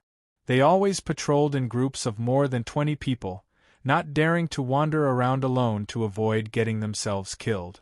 The quiet opposition of the people in the port against the city gradually began to show. The most obvious was the decrease in the work efficiency of the port workers. The speed at which the merchant ships unloaded slowed down, and the goods piled up at the port.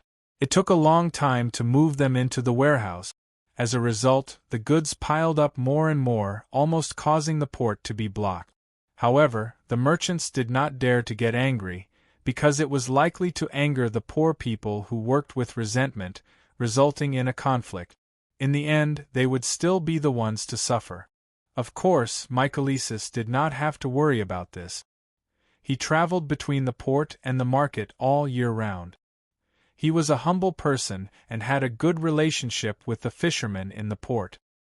His fishing boat was handed over to the fishermen he hired, and they went out to sea early in the morning. When he drove to the port in the morning, the fishing boat had already returned to the fishing dock. The fishing dock was built in the most remote location on the outermost periphery of the port. This was for the sake of the port's cleanliness. As the dock stank too much, flies, mosquitoes, and insects often gathered on the dead fish and prawns. Of course, Michaelisus did not feel disgusted. On the contrary, walking on the dock and looking at the baskets of fresh fish that were unloaded on both sides of the road, he felt a sense of satisfaction. "Tethys, how's today's harvest?" He waved at his anchored fishing boat from afar. Tethys was a very experienced old fisherman. Not only was he skilled in controlling the boat and fishing, but he was also good at determining the presence of schools of fish. Michaelisus had paid him nearly double the salary to hire him. At this moment, Tethys was sitting at the bow of the boat, enjoying the warm sunlight. He said in a calm tone, "It's only spring and the sea is still cold. Schools of fish don't come out much, and without the protection of Poseidon, how can there be any good catches?" Michaelisus looked down at the 2 baskets of fish on the shore. One basket was half full of mackerel and codfish, and the other basket was full of prawns and squid. Michaelisus was already quite satisfied with this harvest. Of course, he knew that Tethys had high expectations of himself, so Michaelisus joked, "Since there's still time and the weather is getting warmer, why don't you go out to sea and cast a few more nets?" Tethys poked at the mud stains on his fingers and reminded him, "I can go out to sea again, but will you be able to sell them all in time? You'll be punished by Poseidon if you waste them." As there were no refrigerators in this era, freshly caught fish had to be sold on the same day. Otherwise, they would be thrown away the next day because they would rot. Although the Greeks liked to live by the sea, their staple food was still grains, and the fish was only a supplement. In recent years, the tax on Syracuse had increased, and the purchasing power of ordinary citizens had decreased. This naturally affected the sale of fish. Not to mention casting a few more nets, it would be a problem if the 2 baskets of fish could be sold out before the market closed in the evening.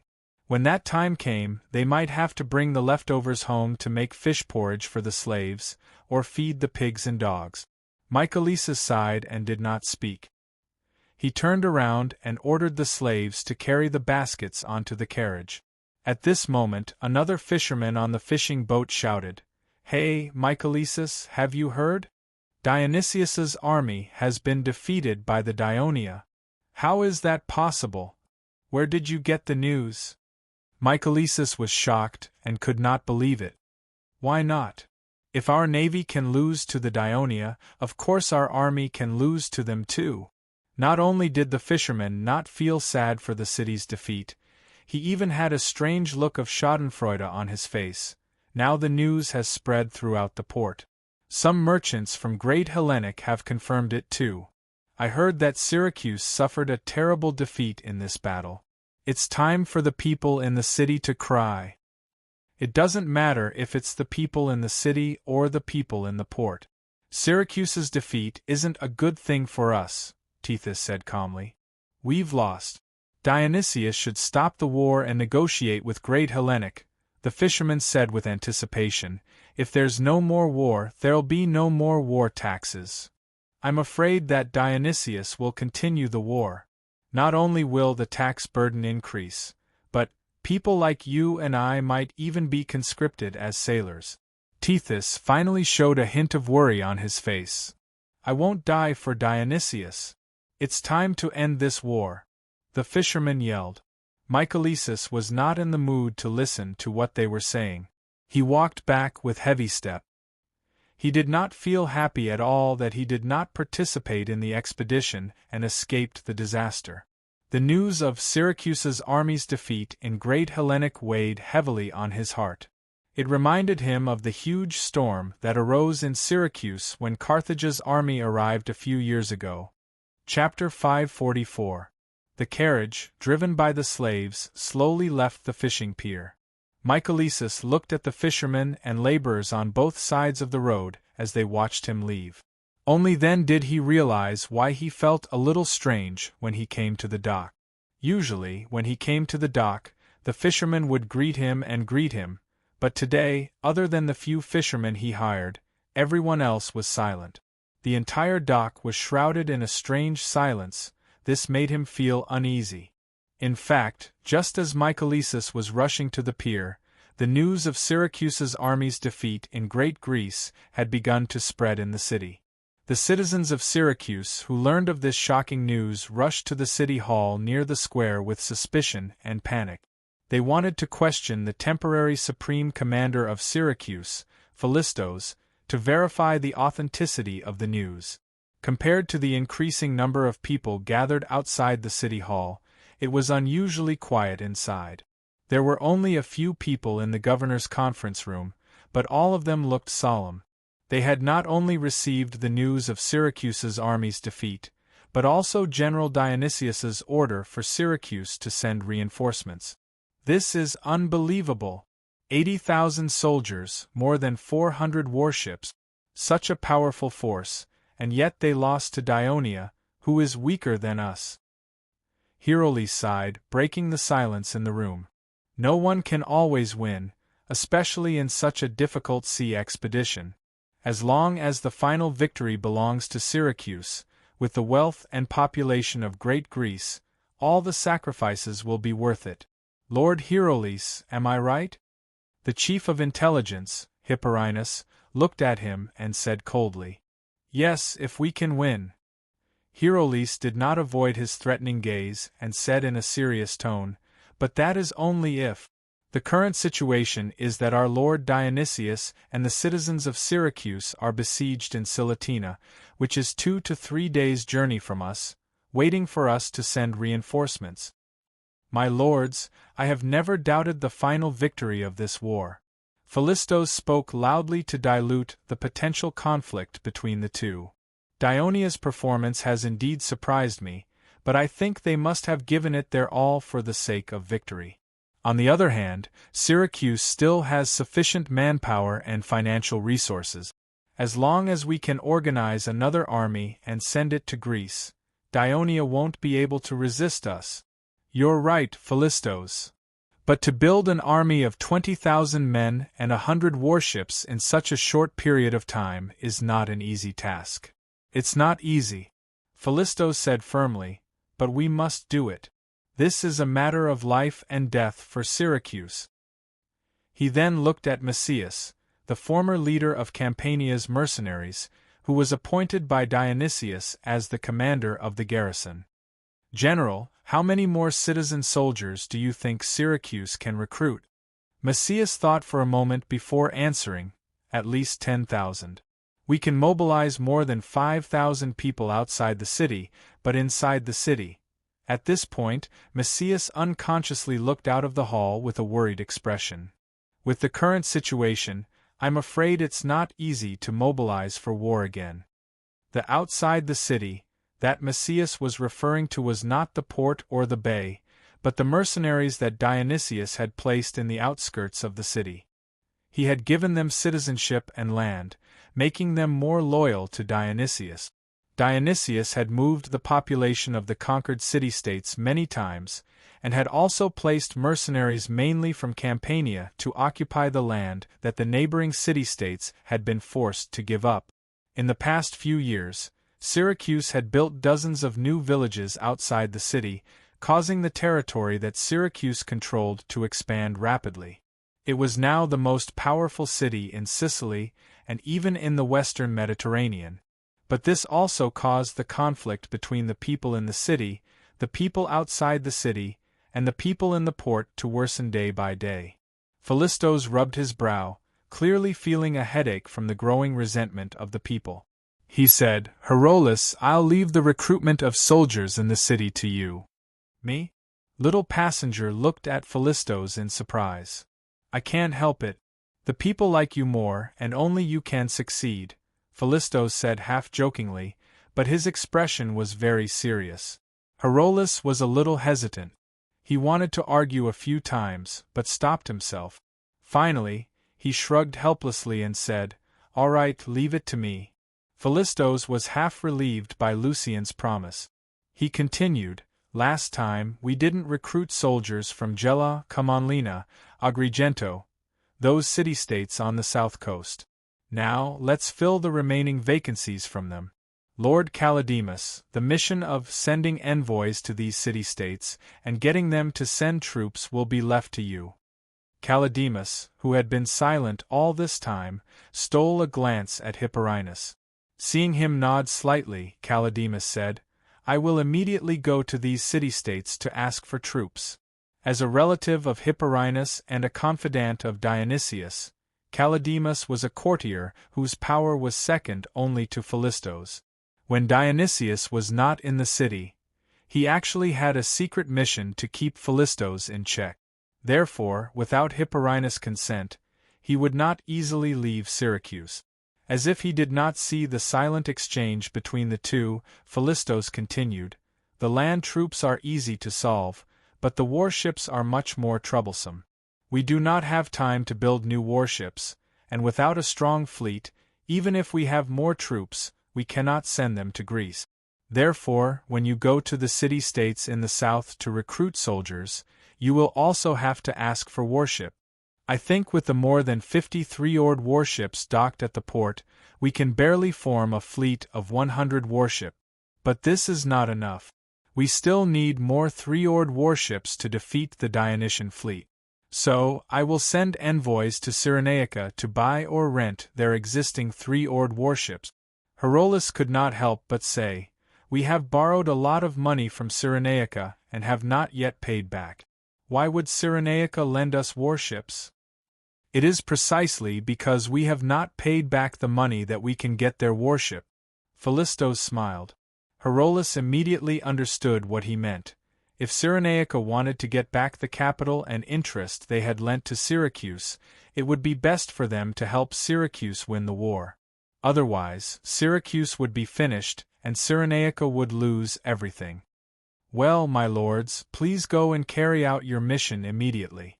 I hope that in 5 days, we can form the reinforcements and fleet that Lord Dionysius needs.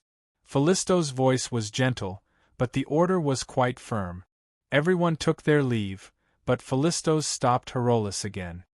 We still need you to persuade the rioting people at the gate. Herolas smiled helplessly again. All right, I will try. But even if I can persuade them this time, they will come again next time. The situation will be different next time, Philistos said confidently. I hope so, Herolas replied expressionlessly. After everyone left, Hipporinus said with dissatisfaction, Lord Philistos, I have reminded you that when Lord Dionysius led his army away from Sicily, Herolas was close to Philoxenus and the others. He even declared at a banquet that the power of the king is nothing but a gaudy shroud. He openly expressed his dissatisfaction with Lord Dionysius. I hope you can temporarily imprison him until Lord Dionysius returns. But not only did you object, you even gave him power. What if what Herolas said at the banquet was drunken talk? There is no need to take it seriously. Besides, I know Philoxenus and the others very well. Other than drinking and talking, they can't do much. As a scholar, Philistos had a better understanding of the group. Considering Hipporinus' identity, he patiently advised, even though Herolas has some minor problems, he has outstanding abilities. For example, quelling the resentment of the people outside, and more importantly, recruiting citizen soldiers.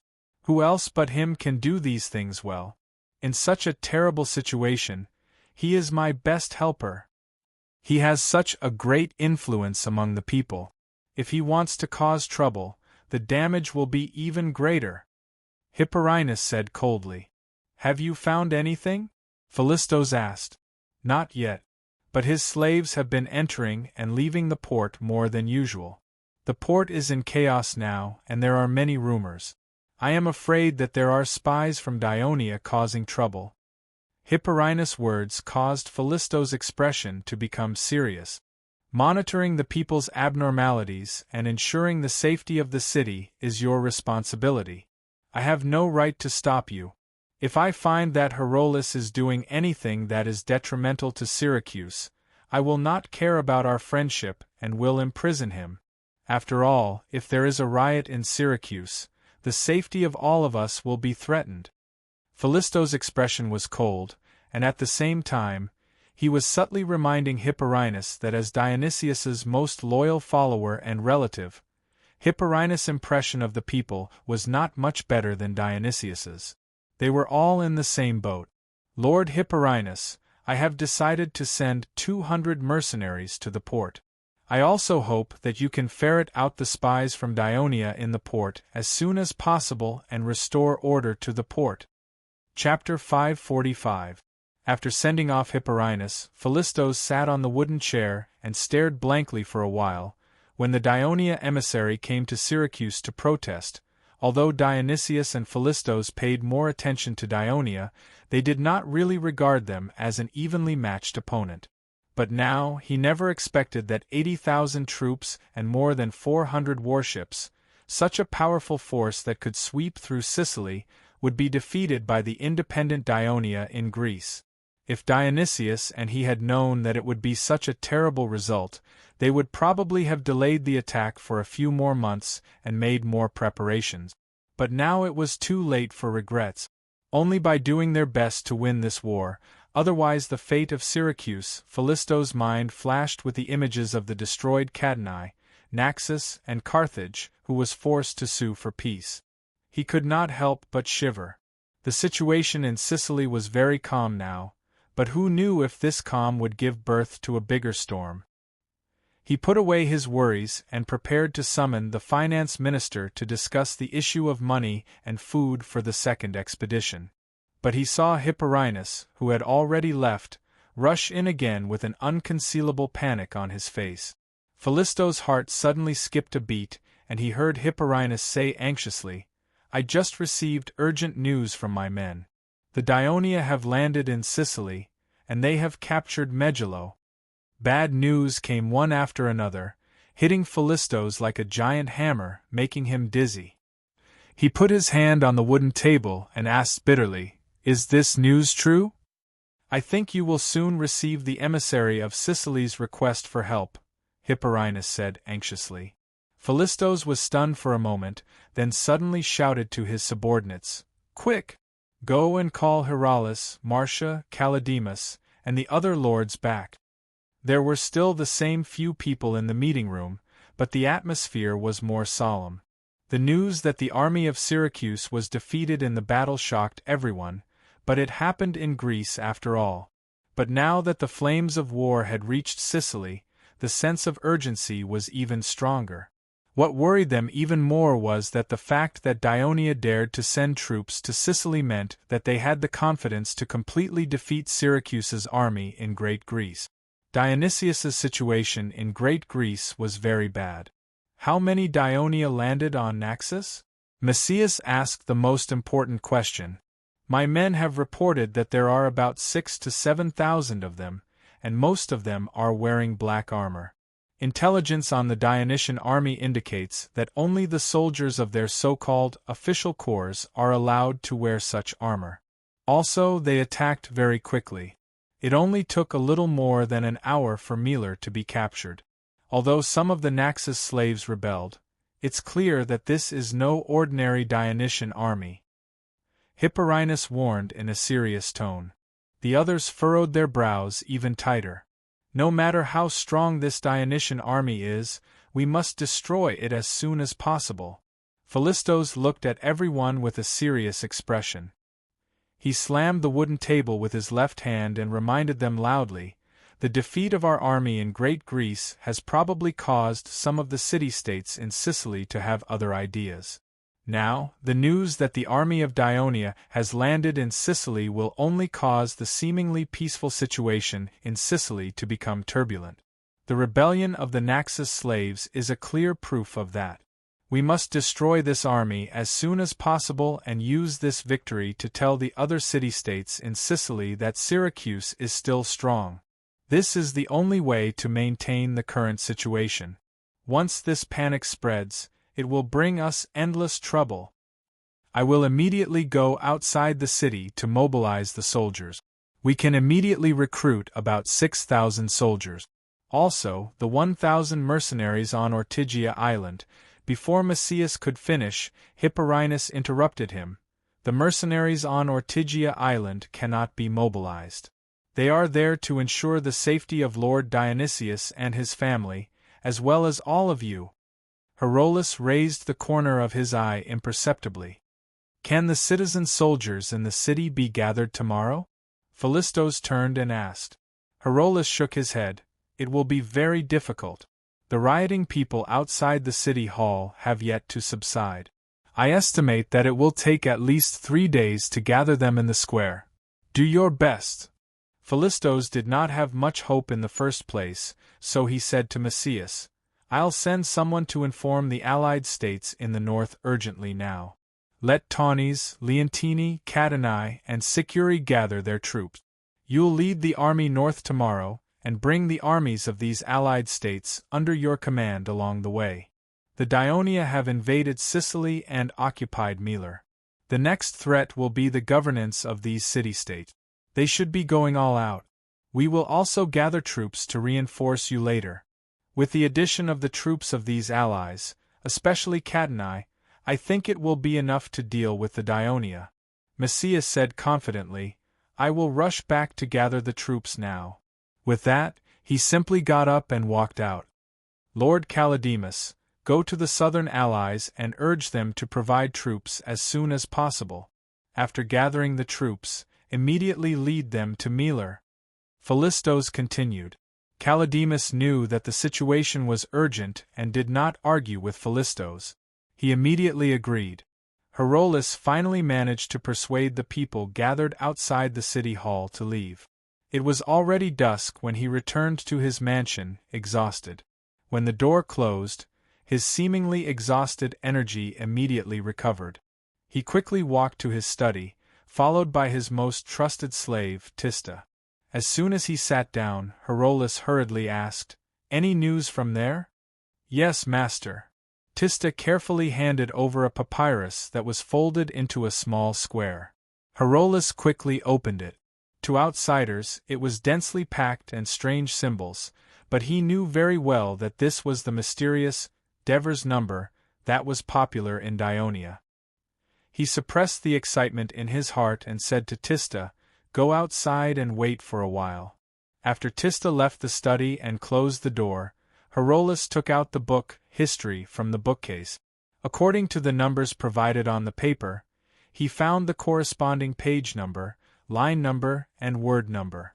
But this was not the end. A few small ink dots at the front of the paper marked the real target of the words found.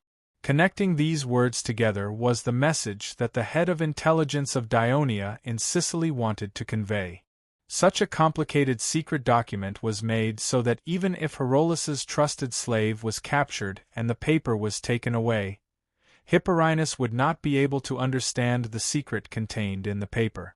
If he was careless, Hipporinus' men might even throw it away as a slave's scribbles. In fact, Herolus had studied this for a few days before he could master it. He could not help but sigh. The people of Dionia were so meticulous and orderly in this aspect, far better than Syracuse, which had decades of espionage history. This gave him some confidence in Dionia. And now, the performance of the people of Dionia on the battlefield made him even more confident. When he had finished reading the secret letter, he wrote a reply in the same way. Then he called Tista in again and said, Tomorrow morning you are to take 2 jars of wine to Philoxenus and tell him yourself, the weather is warm. Let him come out more often. Tista immediately repeated Herolus's words. Herolus nodded in satisfaction and carefully handed the folded papyrus to him. After delivering the wine, hurry to the winery and sit guard. Once someone matches the code, pass this to him. Understood, master. Tista was already familiar with this task. However, after he received the order today, he did not leave immediately. Instead, he asked hesitantly, Master, I heard that Dionysius has been defeated in Greece. Will Dionysius's rule here be overthrown? Looking at the longing in Tista's eyes, Herolus knew that this slave was originally a citizen of Catani. However, because of Dionysius's massive invasion, his home was destroyed, His family was killed, and he himself became a slave. His hatred for Dionysius ran deep. Because of this, Herolas trusted him and let him do these things. "I will," Heroles answered without hesitation. Tista then left the room in high spirit. At this time, a scene from a few months ago appeared in Heroles's mind. At that time, there was a merchant from Cyrenaica who wanted to buy wine. As the quantity was too large, Heroles decided to personally negotiate with the merchant. Unexpectedly, on the day of the meeting, the young merchant dismissed his attendants and said solemnly, "Honorable Master Heroles, I am a citizen of Dionia. My name is Anthroporus. I bring the sincere greetings of the consul and Devers of Dionia to you," using Heroles to pass the message at the wine shop outside the city, and letting the slave wander around the port, often to divert the attention of the intelligence department. This was his idea. The outcome would be decided in a few days. Heroles was nervous and excited. He clenched his fists.